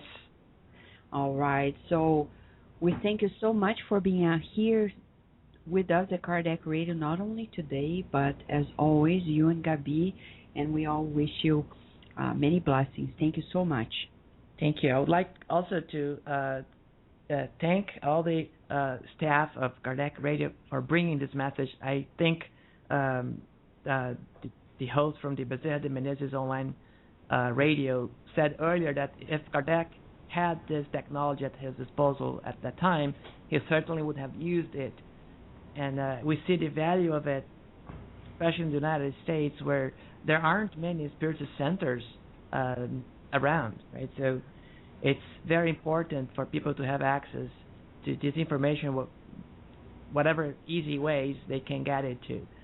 So congratulations for your birthday, and we hope to see you even more in the future, and we hope to be participating and helping in the future as well. Thank you so much, Naur. Thanks to you and to Gabby and to our great group in Somerville as well. Thank you. Now, dear listener, we have here with us our dear Bernadette Leal, who is also the host of the segment. Yes, she's here with us. And hi, Bernadette. Thank you so much for being with us today at Kardec Radio Live. Hi, Vanessa. Hi, everyone. Congratulations. I'm so excited. Yeah. Congratulations. Yeah, Great job. It's great that you also participate in the team and bring this beautiful segment. It's so beautiful that we have been also sharing the text you write for the segment at the Spiritist magazine. And the most current one, you're teaching about reincarnation to children. So how do you feel about disseminating these ideas through the radio? I think that's wonderful, and we need as much help as we can get, because we think, children is our future. No, children are our present. We got to start working right now. We cannot just wait. No, when they grow up, no. And today, we have so many problems with our youth: depression, suicidal, anger, many children and teenagers doing cutting, and parents. They call me, and I'm a parent myself who went through a lot of things with my teenager daughter, so I know how it feels, and I go, we need to help parents to handle this situation. And more than just the education, the intellectual knowledge, we need to give them the spiritual explanation. Many times when we think the problem is only in a child, and seeing some parenting skills and things that we can do, we do wonderful things. So Kardec Radio is doing a wonderful job. The Spiritist magazine is doing a wonderful job. We have to do this all the time. Also, some friends come to me and said, Bernadette, I don't have to worry about it. I'm not a parent. I'm not an educator. Hey, wait a minute.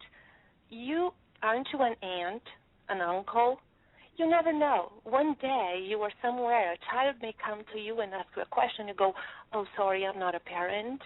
No, every day we have the opportunity to help those children and teenagers and parents and friends that come and ask some advice. And Spiritism is wonderful because it gives us this enlightenment. Not only it gives us the explanation why the children are here, why the spirits that actually are old spirits, they are here. So the more that we learn, the more that we educate, the better for the spirits, the better for our planet Earth that is evolving and progressing. Exactly. And we thank you very much, Bernadette, for helping us. And we know that you also mainly coordinate the Department of Youth and Children, Spiritism for Youth and Children with the United States Spiritist Council, and you've been releasing the workbooks for parents and educators to work on Spiritism with their children as well. You want to talk a little bit more about that? Yes. The book, which is actually lessons for teachers to teach Spiritism for children. We have the first one ready, and then we are connecting with God. And we say, Spiritism is all about suffering and pain. Sometimes I hear that, and I completely disagree. Because it's about joy. It's about understanding. It's about having fun, because once you have the answers from your questions, it's like a light shining in the darkness. So when we prepare the lessons, all the lessons with the Spiritist teachings has a lot of understanding, a lot of fun activities for children. So if you don't take your child to a Spiritist center, parents, go online, get this workbook, and start doing this at home slowly. The sooner we start with Spiritist education with our children, the better. Now we're going to start working on the second book with more and more fun lessons for our children. I hope to get one too for the teenagers and for the whole age. And also, it is fun doing this. This work excites me. I have this passion for children and for education. I'm just a big kid inside. You see me around, know. But that's so good. I just blend. Keep it up. Keep it up. And thank you so much for being with us. Do you have anything else you'd like to share with the listeners at Kardec Radio? I'm just saying congratulations one more time. And listen to the Kardec Radio. The whole thing is wonderful. And if you're a parent and you have any questions and would like me, or but us, the Kardec Radio, to answer, you have any questions, we will be more than happy to do that. Just email to Kardec@KardecRadio.com, and we will all working together and support you. And one more time, congratulations, Kardec Radio. 1 year and many more to come. All right. Thank you so much. I know Naur is also sharing with us because we forget that we're also being webcast here live. And he says, you're so focused and serious. We're cute. Thank you, Naur. But, because sometimes we just forget that it's also being webcast here. And thank you so much, Bernadette. We are very grateful to you for your time and for the great segments that you bring to us. So, yes, thank you. You're welcome. Okay, bye. Bye. Thank you. So, dear listener, there's a lot. And, as Naur is here mentioning also, and it matches so much what Bernadette was bringing to us. She's talking about being jovial. And then we look at this picture of Kardec. Take a look on the covers. Is he serious? Was he like, he was serious inside, but was he like, because Jesus was a very smiling guy. Probably that's one of the reasons they crucified him, because smiling, what is this all about, smiling all the time? We hear in the accounts of many spirits bringing to us saying that Jesus was quite jovial, smiling, embracing, and Kardec was no different. Because when we go to the preface of Anna Blackwell, she tells us how he was, description of his physical profile, and his attitude, his character. Let us listen to this and rejoice because it's quite surprising.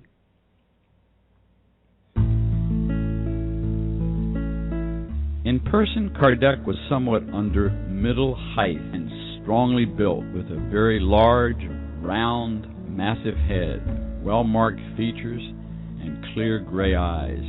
He looked more German than French, energetic and persevering, but of a temperament that was calm, cautious, and unimaginative, almost to coldness, incredulous by nature and by education, a close, logical reasoner, and eminently practical in thought and deed. He was equally free from mysticism and enthusiasm. Devoid of ambition, indifferent to luxury and display, the modest income he had acquired from teaching and from the sale of his educational works sufficed for the simple style of living he had adopted and allowed him to devote all the profits arising from the sale of his spiritus books and from the Revue Spirit to propagating the movement he initiated.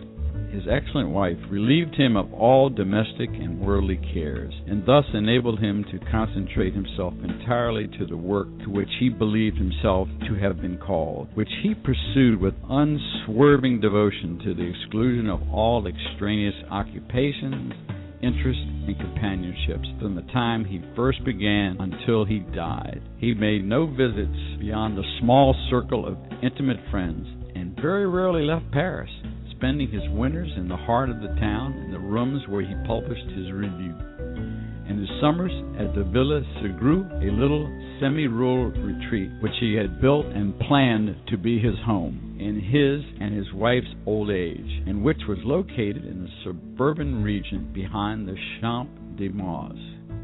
The area is now crossed in every direction by the broad avenues and is quickly being built over, but at the same time, it was a sort of wasteland that might still pass for the country. Grave, slow of speech, unassuming in manner, yet not without a certain quiet dignity resulting from the earnestness and single-mindedness which were the distinguishing traits of his character. Neither courting nor avoiding discussion, but never volunteering any remark upon the subject to which he had devoted his life, he gracefully received the innumerable visitors from every part of the world who came to converse with him in regard to the views of which he was the recognized exponent.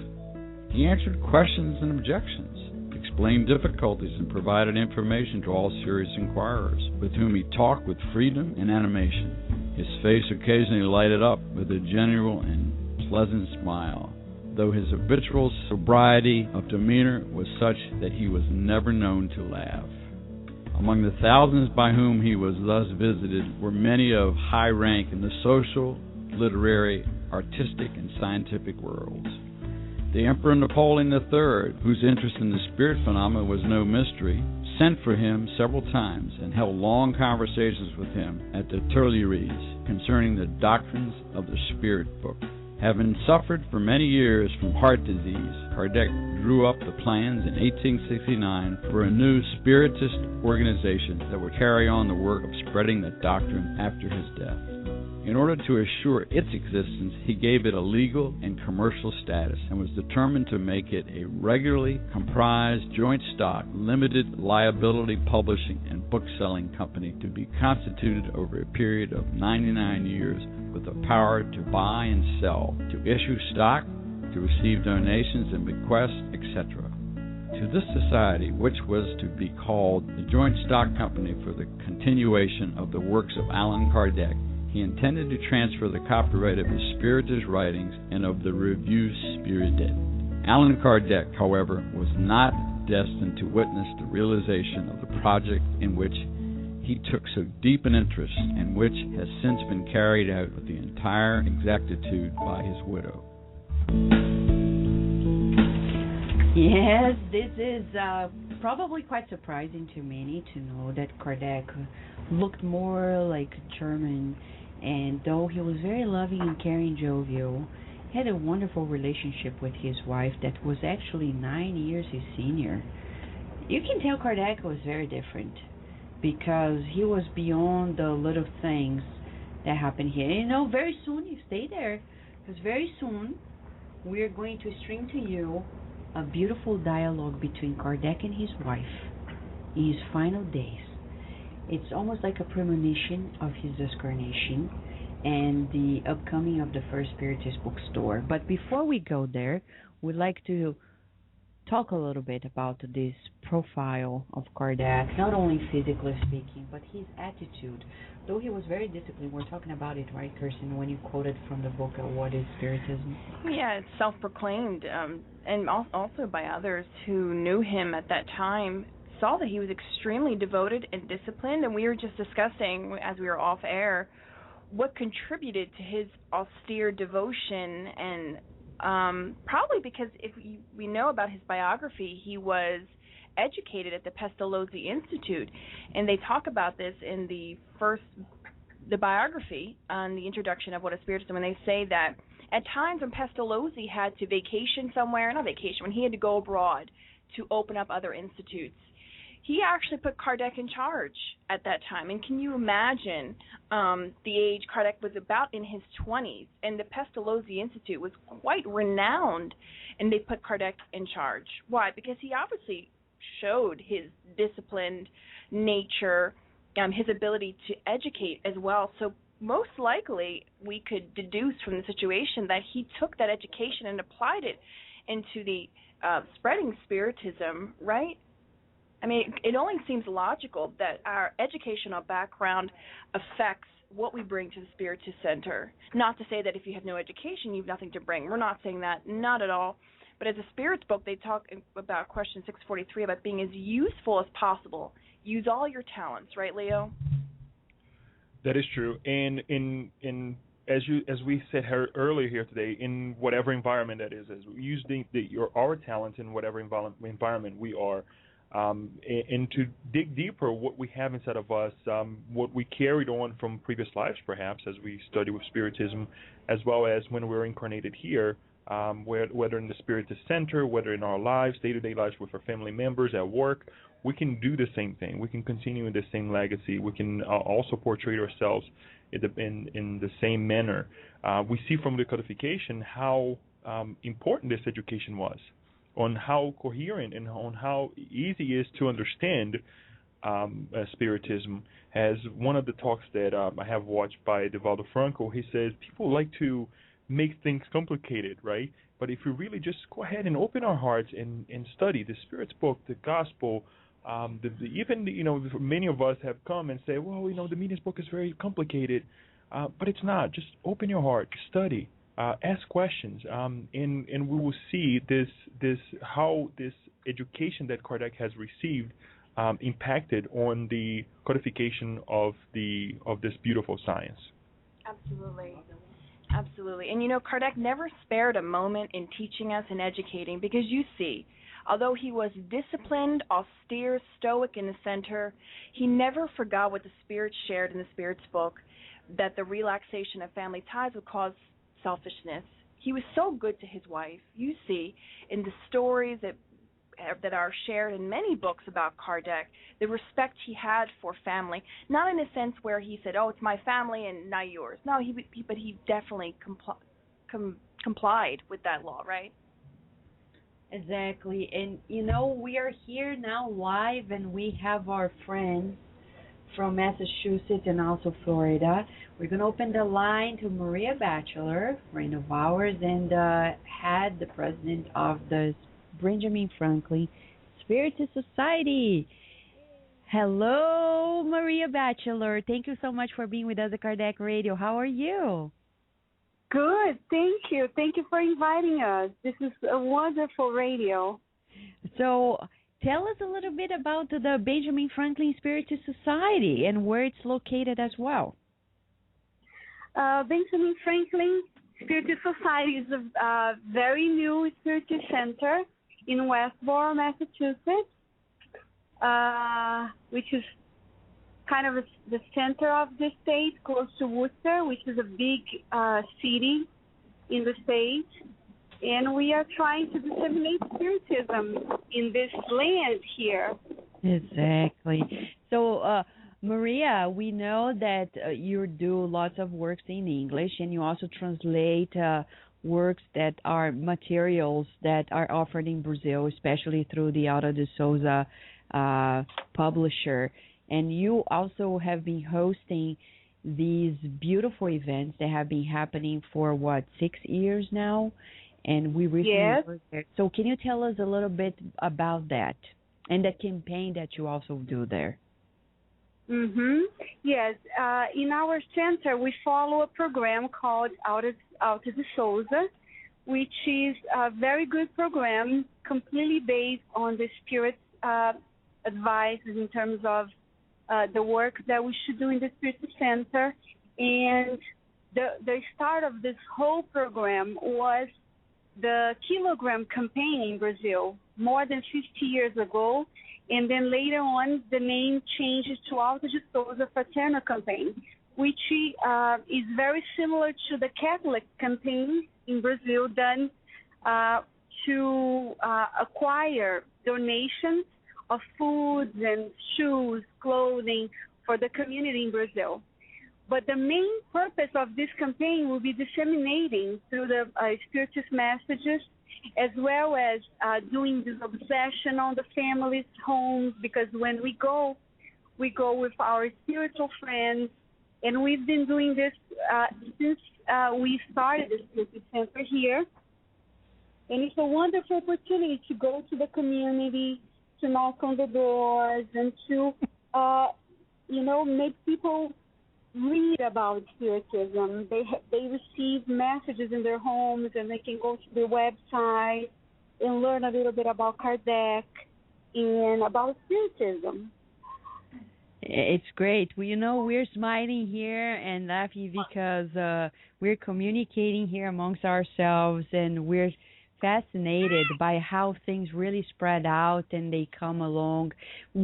Maria, I need to share this with you. What I enjoyed very much every moment we were there at these meetings that is promoted is the fact that you feel the fraternity. You don't feel like many meetings, I'm not saying Spiritism in general, conferences in general, can be in science, in anywhere. You feel like too much of that seriousness and that, people are enclosed in their little worlds. And then in these meetings, you really feel people are sharing their hearts through the music, through the lectures, through the courses, which are fascinating, the opportunities to do it. And Kirsten reminded us to ask you if you could tell the people when you provide the English-speaking meetings at the center, if you could share the address so people who are listening to us, they can come there, and the website as well. All right. Thank you for giving your feedback about our Alto de Souza Paterno meeting, and that's one of the main goals, to be our spiritist family together, when we learn together and we share our experiences. And I would like to take this opportunity to thank you, Vanessa, because you always was prompt to help since the beginning, and this is highly, highly appreciated, because we know that you bring people to our meetings and they end up knowing us because of your help too. So we really appreciate your help. Thank you so much. Benjamin Franklin is located at Route 9 in Westboro, and the address is 222 Turnpike Road. And we have activities on Tuesdays nights, which is our public session. We have one room now that is the gospel room. We study the gospel in the sequence. Right now we're starting to study the chapter 5. And then this meeting is followed by passes. So it's Tuesdays nights at 7:20. On Fridays nights we have our studies. In August, beginning of August, August 10th, we will start our basic notions of Spiritism, which is a course of 5 months, weekly, of 2 hours each class. So it's even though it's a basic principles, but we'll go in depth about each subject. We also have children's group, youth group on Sundays mornings at 9 a.m. And everybody's invited. Everybody's welcome. That's wonderful. It's good to have you there. And, keep up the good work, because, as you know, we need it. And Benjamin Franklin is our inspiration, because sometimes, as you know, people don't know. We should dedicate a whole program about Benjamin Franklin as a spiritist, because he belongs to the team of the codification of Spiritism, right? Oh, yes. He signed the Spirit book, so that's a big deal. Exactly. So thank you so much, Maria, and big hug to all of our friends there. Keep up the good work, and we hope to have you back at Kardec Radio very soon. Thank you. All right. Thank you. Thank you for the wonder program and everything that you guys do to help us disseminate Spiritism. Thank you. So, dear listener, we are here with Maria Batchelor from the Benjamin Franklin Spiritist Society, and we purposely invited them, though there are many great centers around the United States, because of the name, Benjamin Franklin. Because Kardec Radio is also here because Ben Franklin is one of the mentors of the SSB and of the Kardec Radio and many good works in English and Spiritism around the world. And Benjamin Franklin is this great mind. We needed to understand how he was. He was very good diplomat. And he was also not only that life, but a true spiritist. He really embraced all the cultures, and I bet when he was in France, he was speaking French.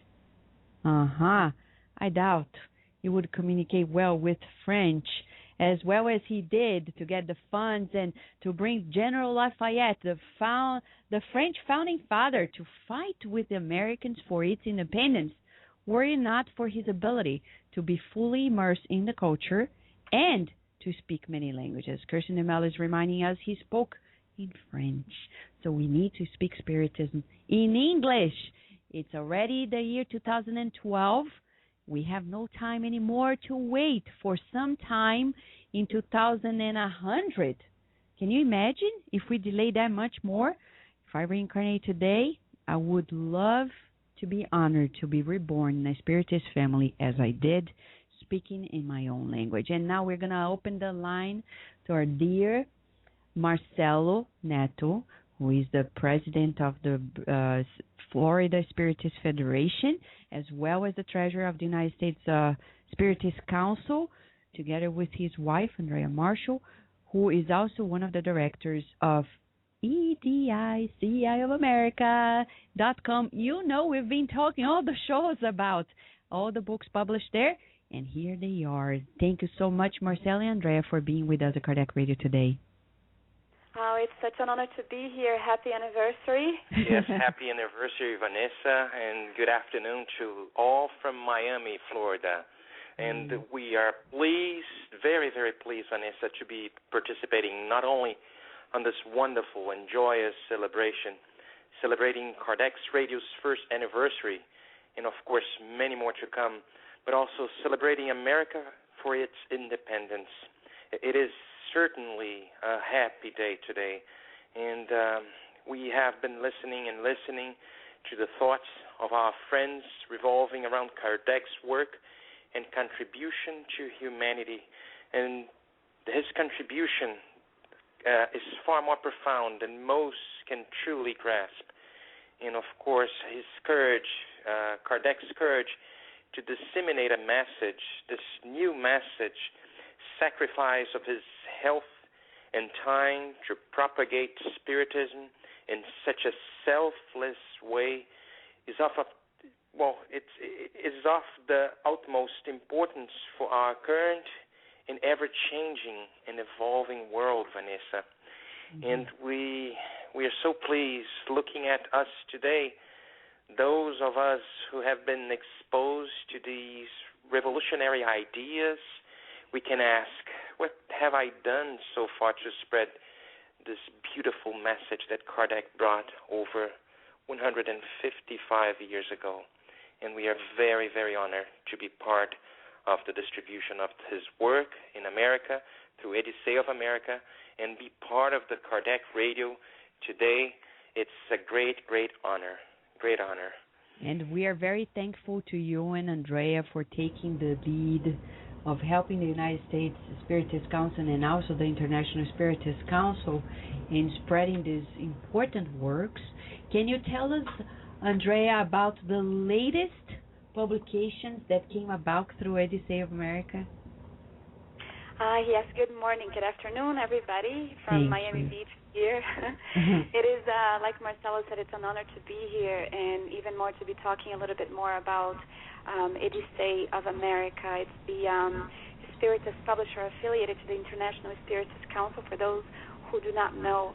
I heard Kirsten talking about the books that you guys can find at edicofamerica.com, and we are so pleased because in the past we had such a problem with not having enough books, not just Kardec's book, but also other books that add an immense value to the literature, the Spiritist literature.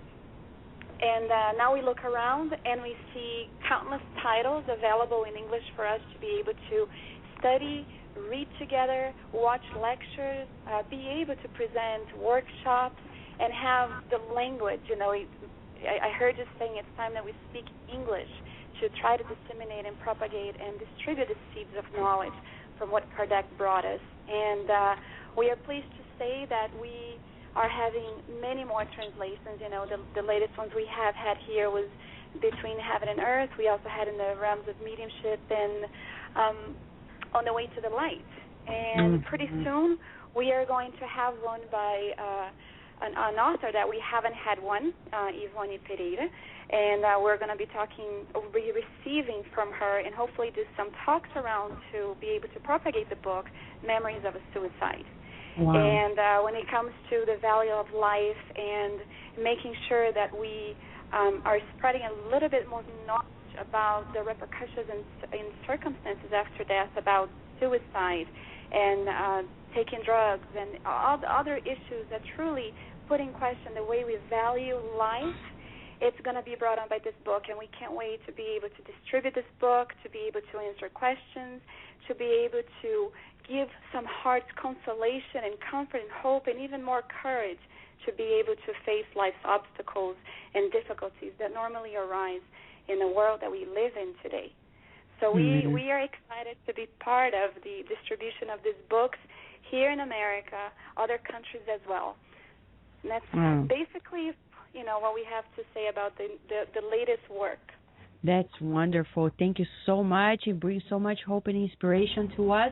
One more reason, Andrea and Marcelo, as we shared at the beginning, as we're quoting from the very book you just mentioned, On the Way to the Light, we're talking about Emmanuel's words on the mission of the Americas. On the very chapter 20th of the book, Emmanuel talks about the United States of America being the brain of the new civilization. And a brain needs knowledge. A brain needs books. So here you are with Odyssey of America. Nourish our brains as well, right, Marcel?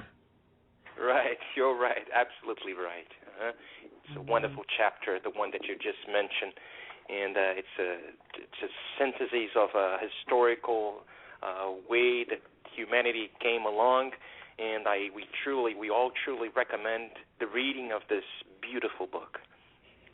We also we have to mention, because some people asked me the other day if the book Among Brothers of Other Lands was available, and since you mentioned the Spiritist Federation of Florida, we try to, on a yearly basis, we are coming up on the 6th year this year, to conduct workshops all in English. It's about 3.5 hours long, and we invite different speakers, and they're short lectures, much like the symposium that you started, Vanessa, and we copied your idea, and it has been wonderful. And last year we actually did one around the book, and it was mostly to try to encourage Spiritists to be able to participate in the dissemination of the wonderful seeds that Kardec brought us.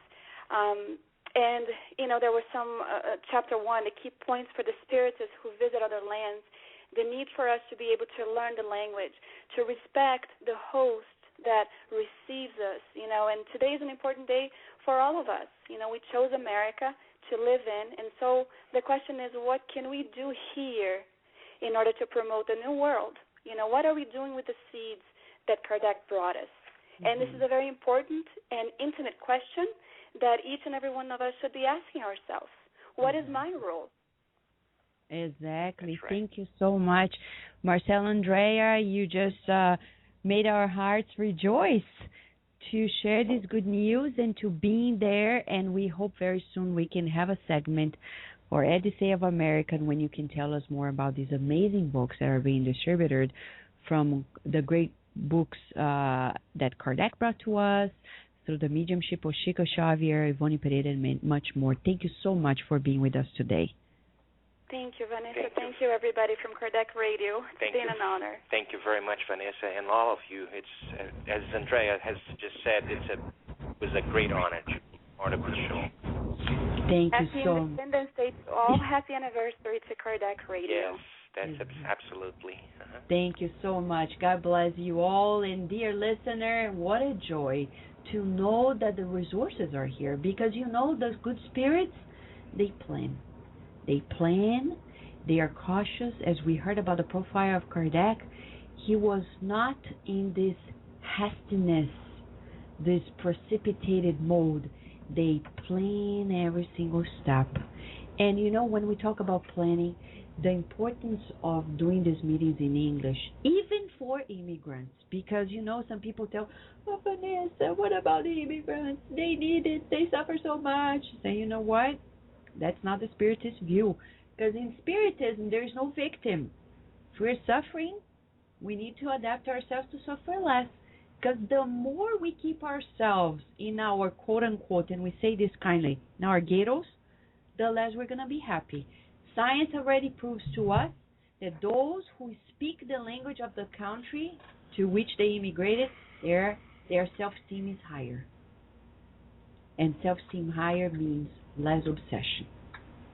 Because when our self-esteem is challenged, we are opening our doors to obsessors, to spirits.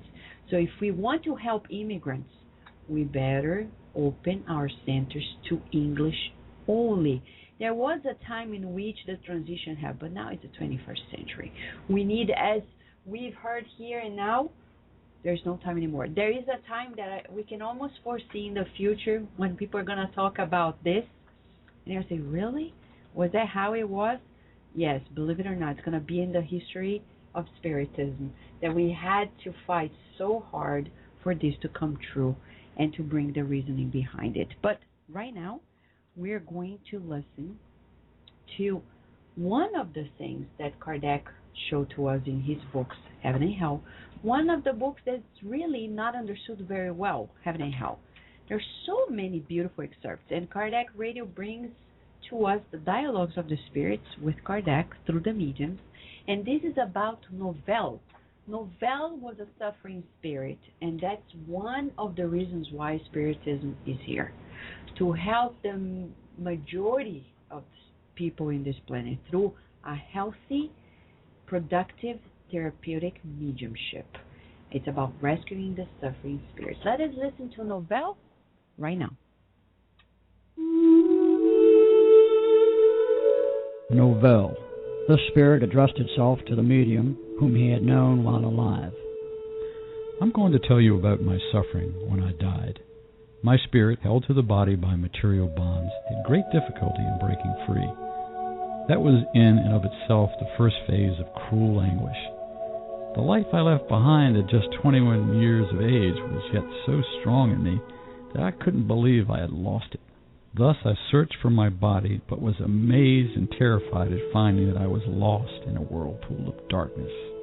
Finally, the awareness of my situation and the revelation of the wrongs I had committed during all my incarnations suddenly struck me. An implacable light illuminated the most secret corners of my soul. I felt naked and was soon taken with overpowering shame. I tried to run from that feeling by being interested in the new and thus unknown objects surrounding me.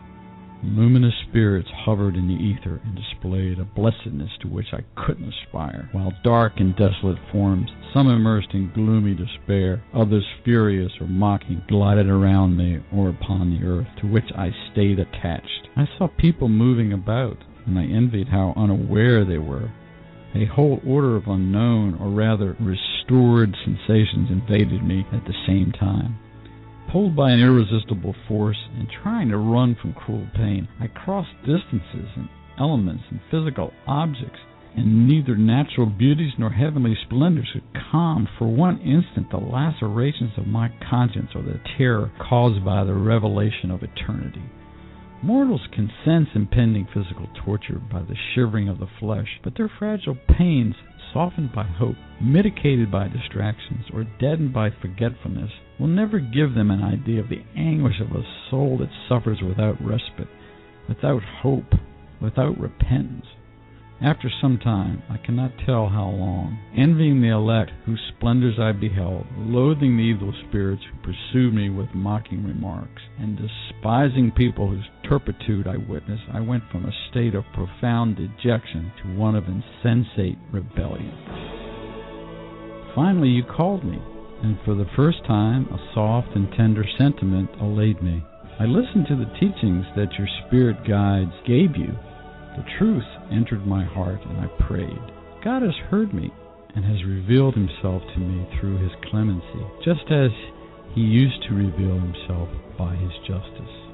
Novell. Dear listener, are you impressed?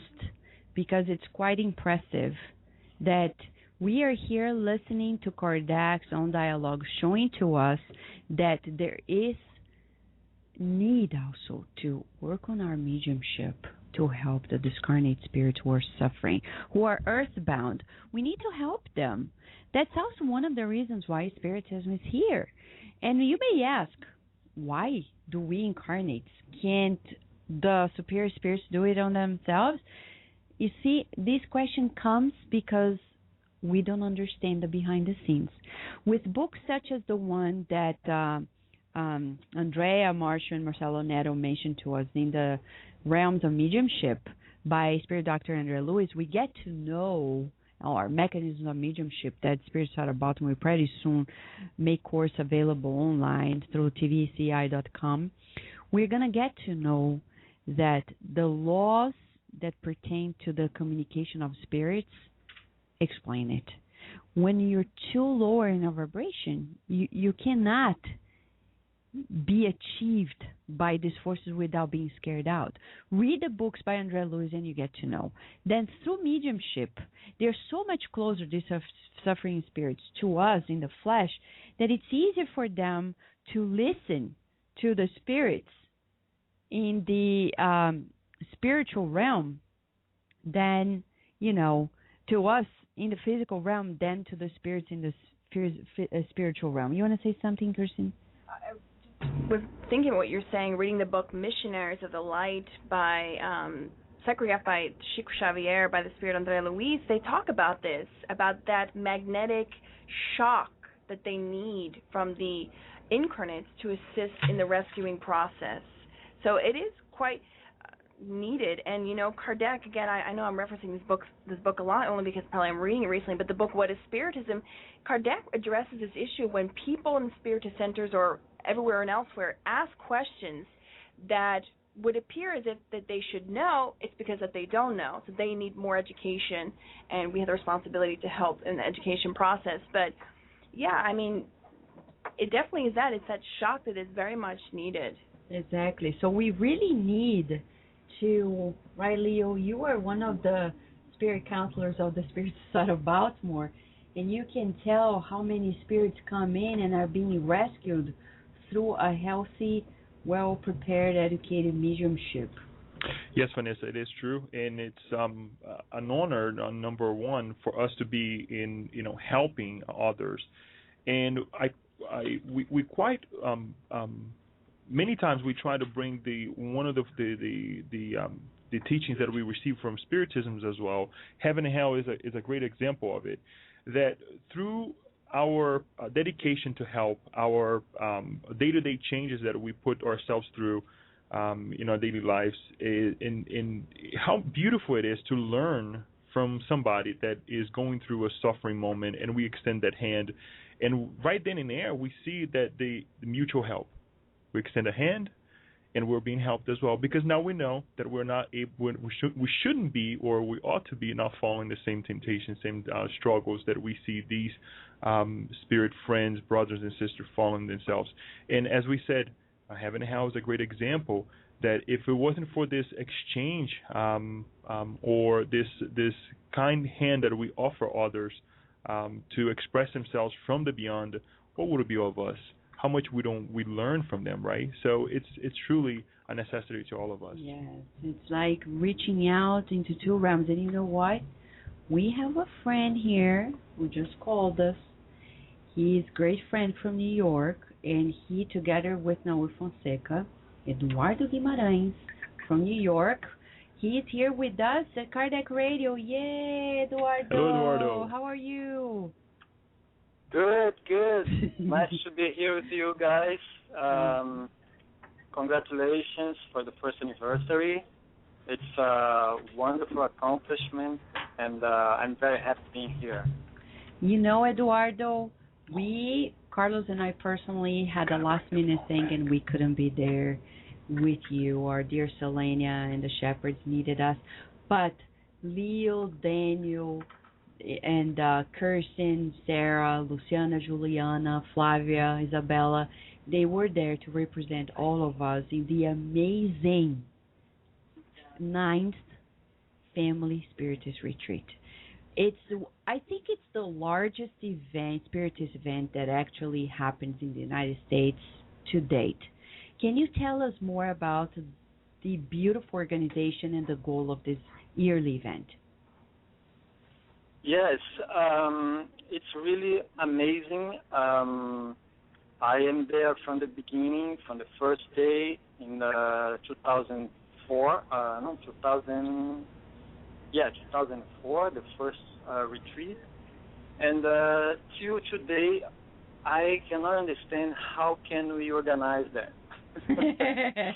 Because it's a wonderful teamwork.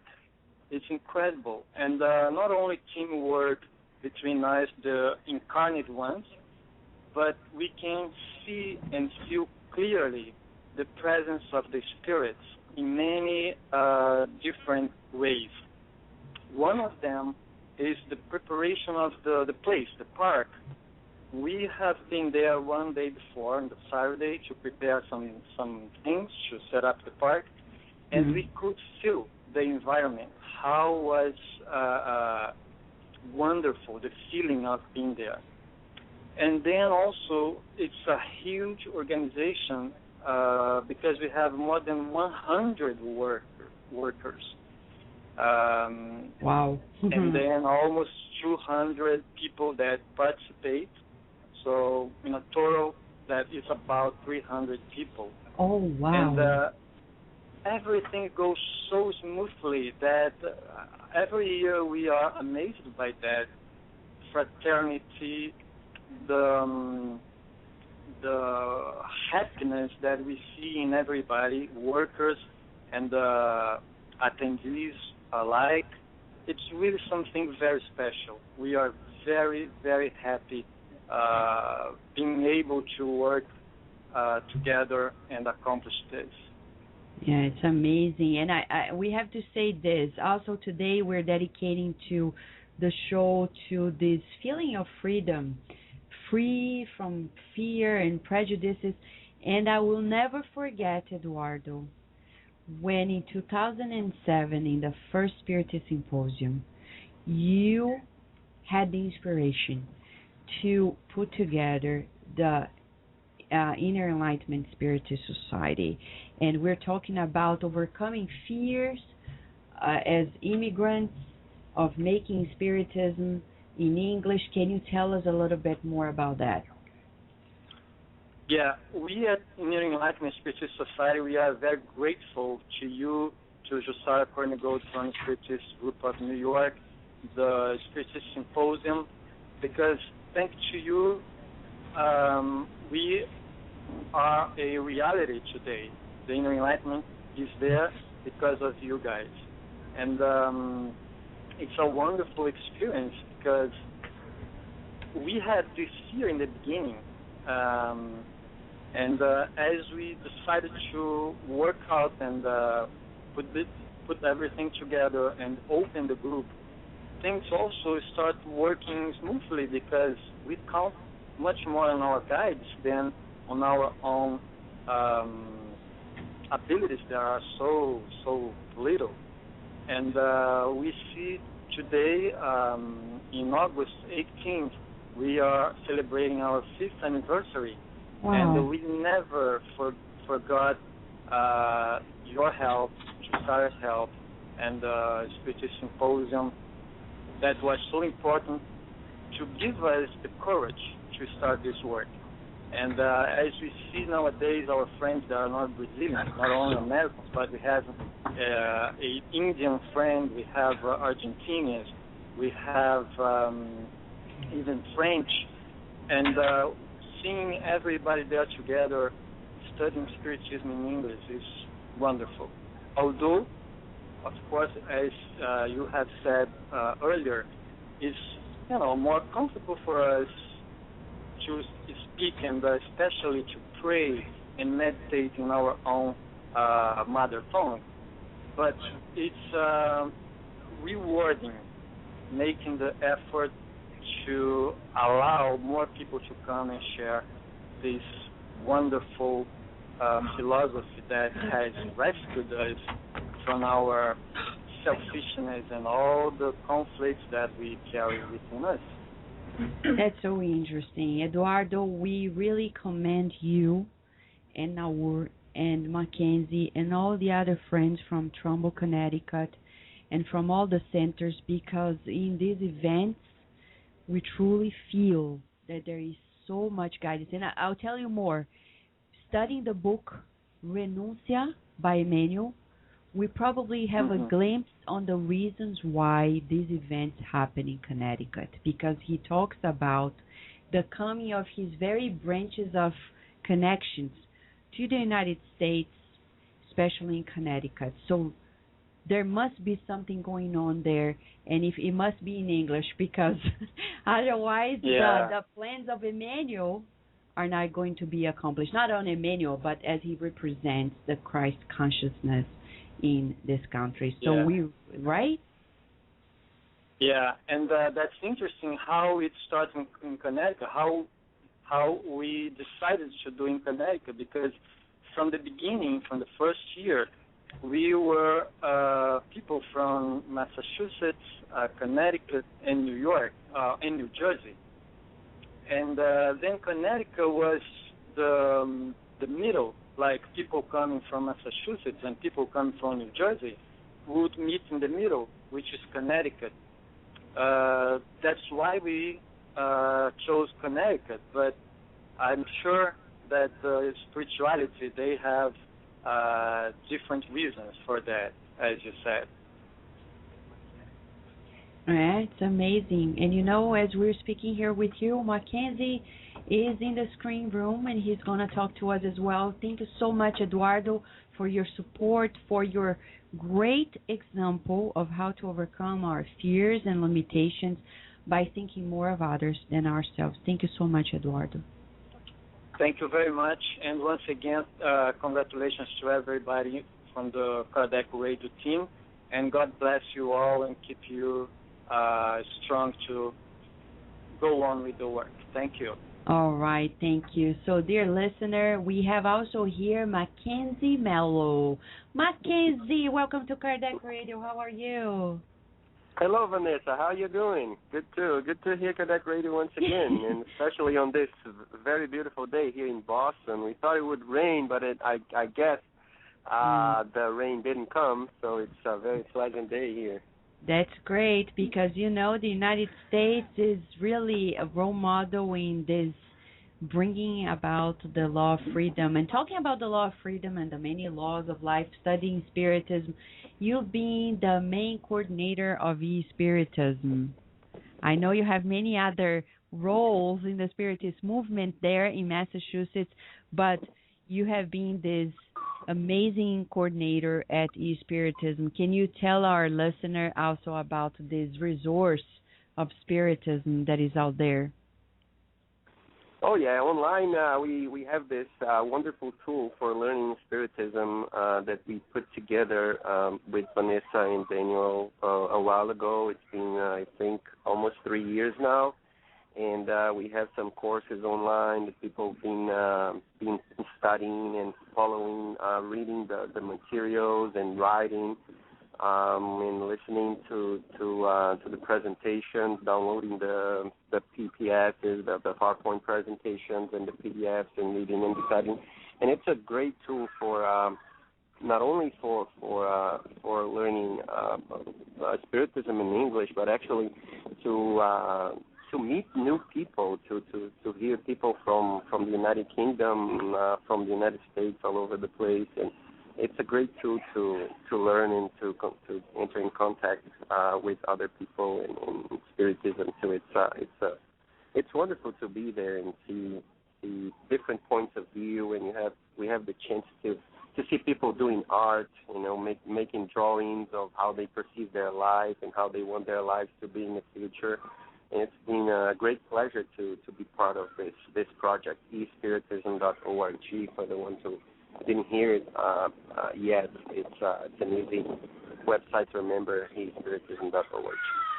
So, Mackenzie, we also want to thank you for your endurance and persistence to being there, because we know sometimes working anonymously, sometimes, you know, you're there working on the behind the scenes in this worldwide classroom that is e-Spiritism, but you're so diligent, and thanks to you, we have to say this, though we no need praises, but it's important that people know that, you know, there are devoted minds out there that are faithful to this educational work, and you have been a great educator at Spiritism, and we really hope to have you more often at Kardec Radio, helping us getting to know more about Spiritism as well.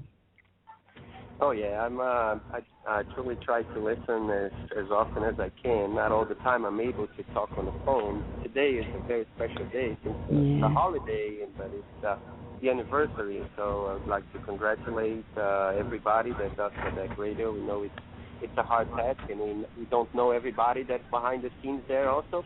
So I'd like to congratulate all of them. I heard Kristen early on. I talked to Daniel, and I know there are more back there, Carlos, and a lot of people. So congratulations to all of you. And the anonymous side, it's how we try to do things. We just want to make sure that everything works. And if there's somebody behind the scenes, it's great to have everything working. So.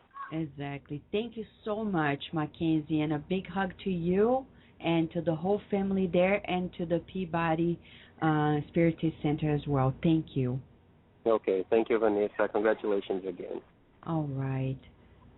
So I apologize to Carlos because sometimes he's here helping us so much and I go and do my things. But Carlos is here, as Mackenzie is saying, on the behind the scenes, every show we have many friends helping. We have Carlos mainly, we have Daniel, Kirsten, we have Leo, but we also have our, beloved Selena Shepard. She helped a lot. And her husband, Steve Shepard. We also have Stella Favaretto, who is from the Spirit side of Virginia, which is also just turned 5 years this year, and is the headquarters of Kardec Radio as well. She's the one that sends the emails for Kardec Radio. We have the little Sarah De Mello, Kirsten De Mello's daughter. She's only 10, and she has been helping us. We have the adorable Isabella Vieira, and in a few, you're going to listen to a beautiful dialogue between Kardec and his wife. And the voice of Melie Boudet is the sweet voice of Isabella. We have also Carolina Stroh-Snyder, Juliano Maya, the Father and the Son, not the Holy Spirit though, just the Father and the Son. Francisca Kranz, our dear friend and correspondent in England. Luis Grasso, also from England. We have Marco Magalhães, Joyce Magalhães from Canada. We had in the past also the collaboration of Marcos and Mirella Signorini. The great John DeRosa from the Spirit side of Virginia, who has been doing great voiceovers for Kardec Radio. The also little but great in the heart Isabella Cisneros, who is the daughter of Marisa Cisneros, and Claudia, the president of the United States Spiritist Council, and another one who also helped us, Gabriel Korngold, the son of Jussara and João Korngold from New York. We also have collaborators like Bernadette Leal, Naur Fonseca, Gavi Ferreira, Nara Vindite, and many, many more. And if we forgot somebody, please write quickly in the chat and remind us, because we have only 23 minutes before the show ends today. When we planned these 3-hour shows, we thought, oh my God, it's going to be so hard to fill 3 hours. And it's like, oh my gosh, 3 hours are just almost gone. But, we have beautiful messages to send. Because Anna Blackwell, she wrote about the final days of Kardec. And it's important to know, because we spiritists, we talk so much about spirits and the afterlife, but many of them are like, no, I don't want to talk. Oh, you're talking about discarnation. I don't want to talk about it. But when are we ever going to talk about it? Joana de Angelis said something about it. We need to think about that at least once a day. Because sooner or later, I don't know, it's going to happen. We're going to go back to our real home. Kardec had a premonition about what happened to him. And we want to share with you 2 excerpts. One in Anna Blackwell's own words, and you can find it in the preface of the Spirit's book, the English version. And then later, through the very sweet words of Chico Xavier himself, a beautiful dialogue between Kardec and his wife. And here it is for you. We're going to show to you how Anna Blackwell described the last days of Kardec.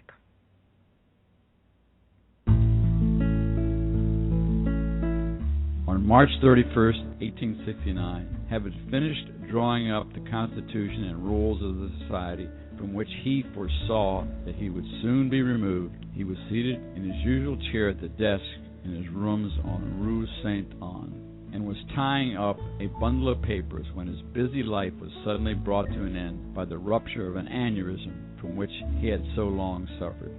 His passage from the earth to the spirit world, with which he had so closely identified himself, was instantaneous, painless, and without sight or a tremor. A most peaceful falling asleep and reawakening, a fit ending for such a life.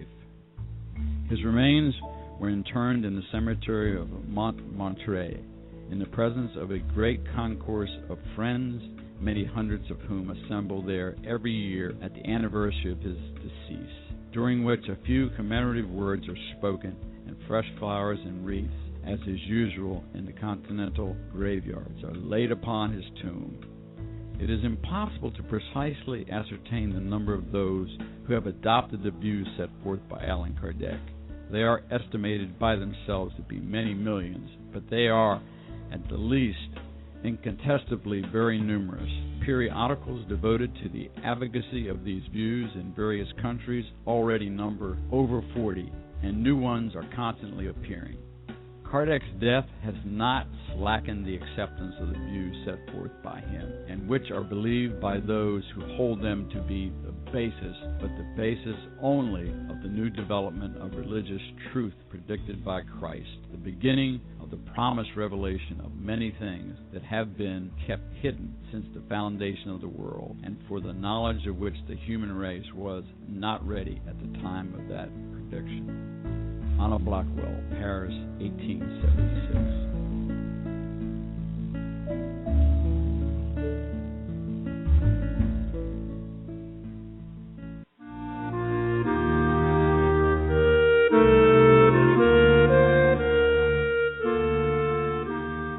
Kardec's Last Days. According to historian Canuto Breu, we here retell the adapted story of Kardec's last days in Chico Xavier's own words, as written in the book A Sombra do Abacateiro, Under the Shade of the Avocado Tree, by Carlos Bacelli. We hear in the traditions that Kardec was beloved in the literary circles. He left many books, he embraced the formation of Spiritism, and worked on it for 12 years non-stop. To give us an idea of the wonders of his legacy, we find in the Spiritist magazine his wonderful correspondence with the world, his networks, his dialogues with the spirits, his Spiritist trips. These men had a hard-working life. In the beginning of 1869, Kardec planned out with other Spiritist friends to found the first Spiritist bookstore in the world, which would be a bookstore in Paris. Today, due to several occurrences, it does not exist any longer. Its purpose was to divulge the Spiritist literature. During the last 10 years of March, Kardec felt the so-called precordial pain, which today we can treat normally, but in the year 1869 they had no available treatment whatsoever. His wife, Miss Gabby, about 4 days before the death of the codifier, heard him say, Gabby, I'm not feeling well. I have strong chest pain, but the inauguration of the bookstore is scheduled for April 1st. We have 5 days to set up inauguration as identical as possible. I do not feel well, but on the 1st, we must do it. But if the pain increases, we can postpone for another week, perhaps in 15 days. We may have more than 50 colleagues from France and from Belgium. I cannot miss it. With or without pain, I must go. But as your wife, I think you should ponder it better. But I have to think about the effort and money that everyone spent to be here on this special occasion. Nevertheless, I advise you to postpone it. You advise me to postpone it, but even if I am very ill on April 1st, or even if I'm discarnated then, what would you do for me? Let us remember that this is a charitable philosophy. We cannot make people wait for us. After all, this is not charitable. We need to be there anyways. Since your decision was made, in that case, if you get worse... You mean, if I discarnate before then? In this case, if you get worse or discarnate, I will go in your place.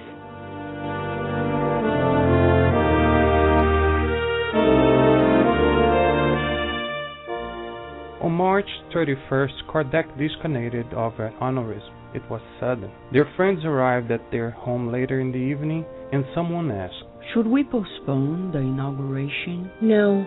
My husband and I talked about it. He is in the urn. Tomorrow is the first day of his viewing, but at 10 a.m. I will meet his promise. In the name of the doctrine of charity, I will represent him. Early that morning, April 1st at 8 a.m., Mrs. Gabby said goodbye to Kardec and told him she would fulfill her obligation. She then asked for his excuse to be absent for a while and went to the inauguration of the first Spiritist bookstore. It took about 2 hours. Gabby gave some interviews, lectures, and went back to the side of her husband's body. The newspapers remarked her courage and bravery. As we see, dear friends, this is a doctrine that does not prevent us from fulfilling our obligations, not even at the death of our loved ones. Mrs. Kardec, or Gabby, inaugurated the bookstore without tears or lamentation, naturally with her heart broken, but she fulfilled her promise.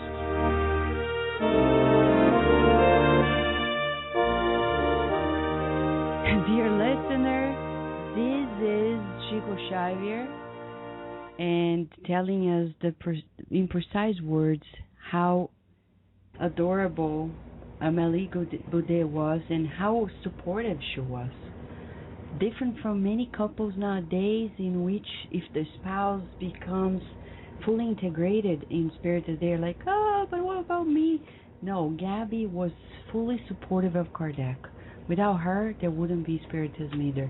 So we need also, it's the family feeling, and we need to emulate her and be inspired by her. Even at the toughest time, she followed the footsteps of the codifier. Is that how we feel about this?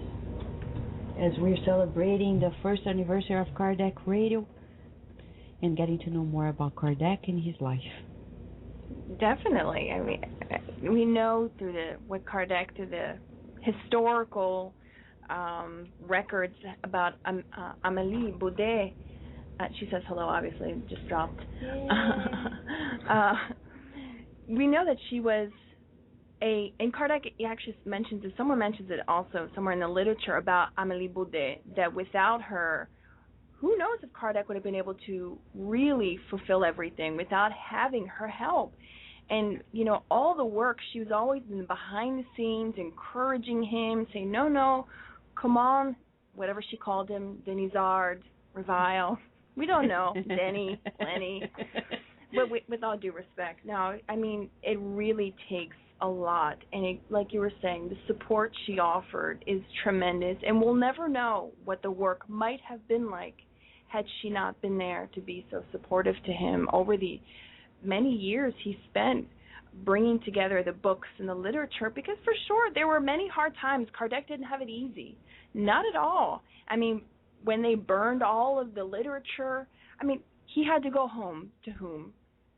And sure, he must have felt like, oh, but I'm sure she was there. No, come on, Denisard, let's keep going, So it is great when we have someone in our corner to really help us along. So it's quite inspirational, her devotion as well as a wife and a supporter of Spiritism, because she also was a supporter of Spiritism as well. Right? Right.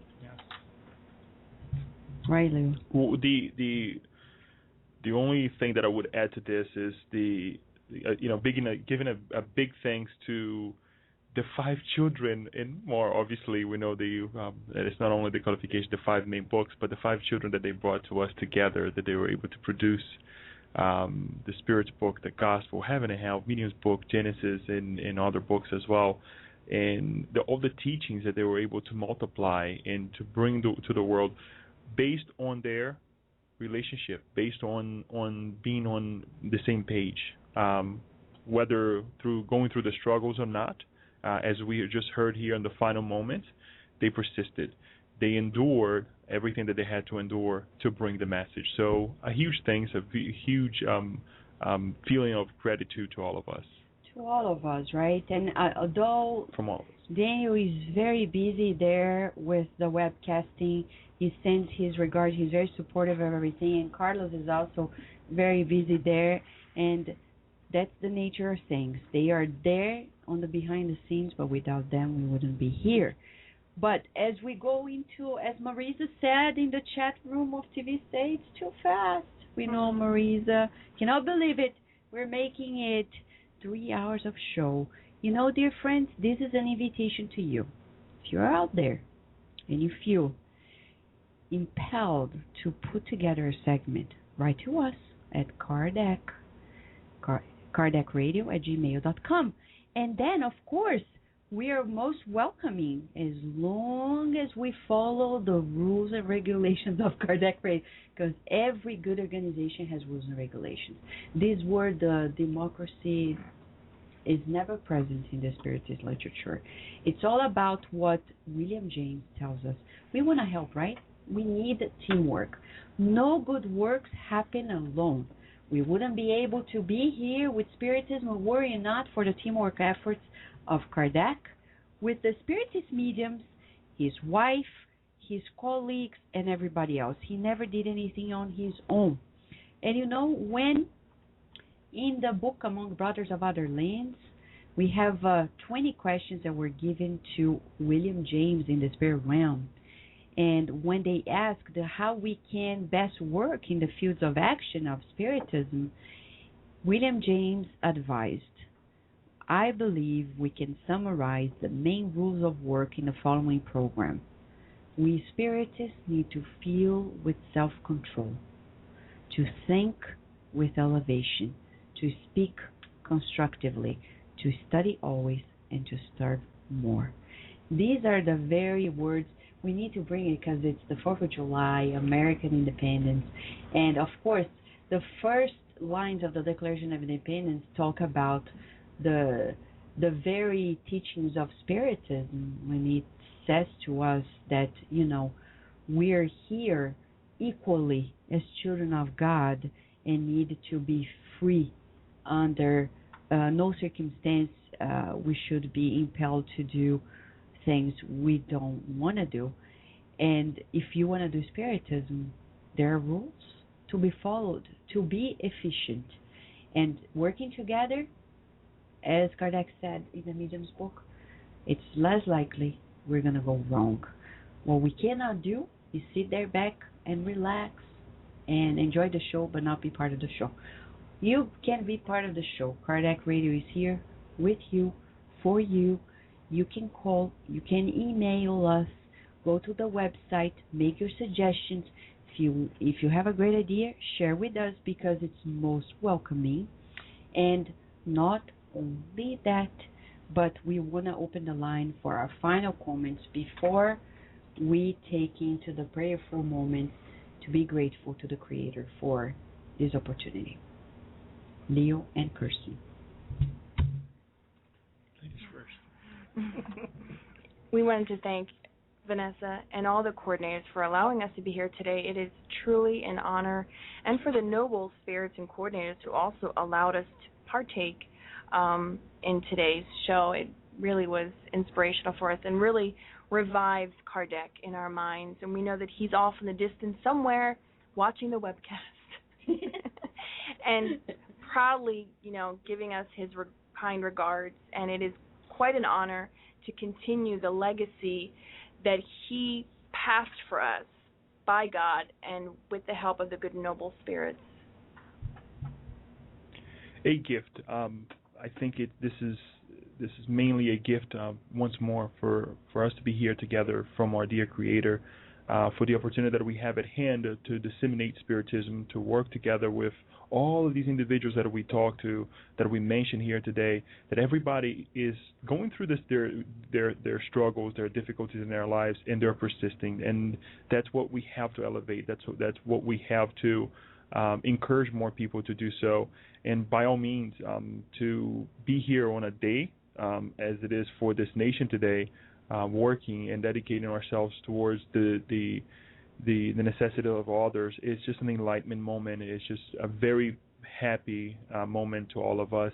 And hopefully in the future, we'll have more of this and much more with our mentors, the mentors of our houses and our Spiritist Center, giving us this encouragement. So a big thanks to everything. We want also to give thanks to all the people who kindly received our invitation to be interviewed at Kardec Radio.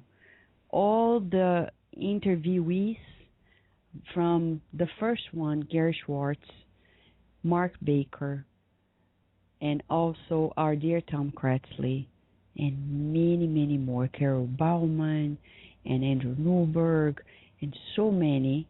We thank you all for making this a possibility, and we hope that this is spreading out much, much more to all the listeners who share, and to all of you who are there. Let us recall, what is Spiritism all about? Spiritism, says Kardec, is the promised consoler. Dear friends, it's not about philosophy, religion per se. It's about true connection with our Creator.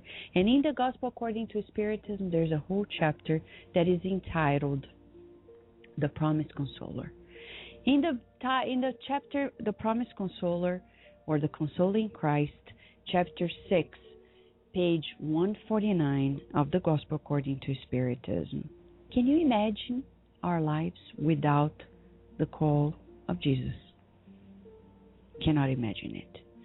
At the time we were, despised if we were not rich, disregarded if we were ill, set aside in so many ways and reasons for not being beautiful or powerful. And with Christ came a new era.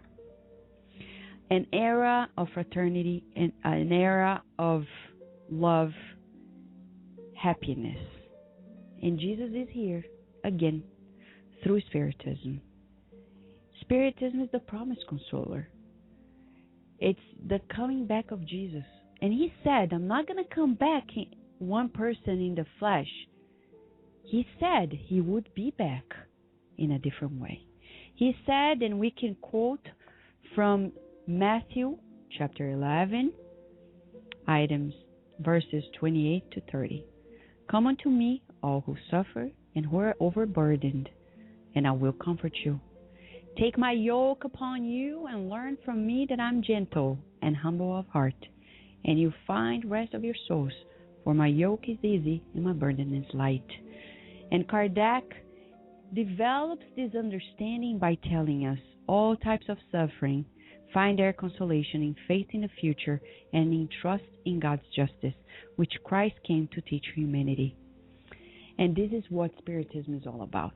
He said, if you love me, keep my commands, and I will pray to my Father that he will send you another consoler. He was so humble. He said, I will ask the Father to send you, because it's all about God. It's not about us.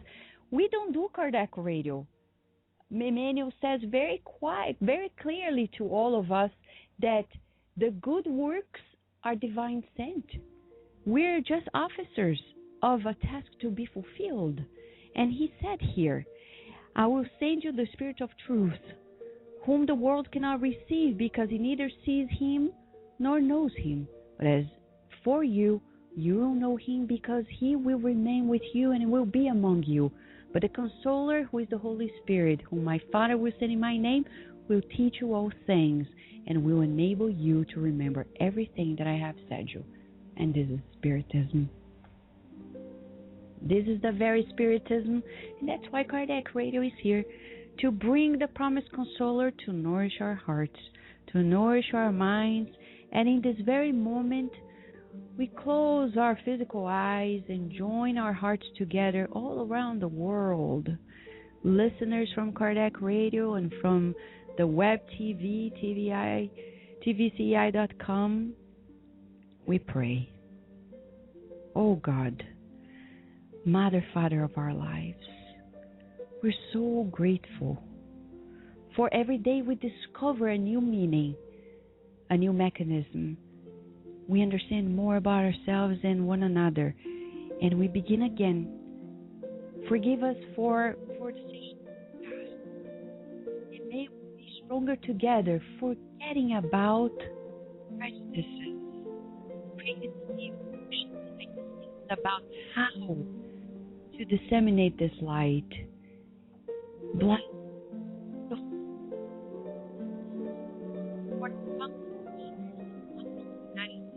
America today.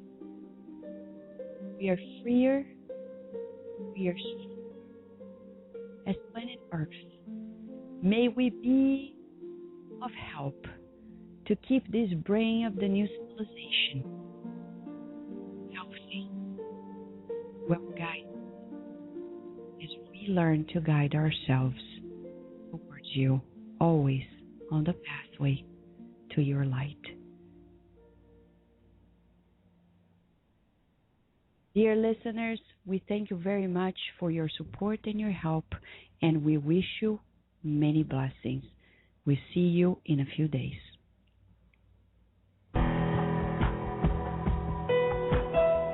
Thank you for listening to Kardec Radio, broadcasting live every Saturday morning at 11 a.m. Eastern Standard Time. Email us and share your comments at www.kardecradio.com. Until next time, we wish you many blessings.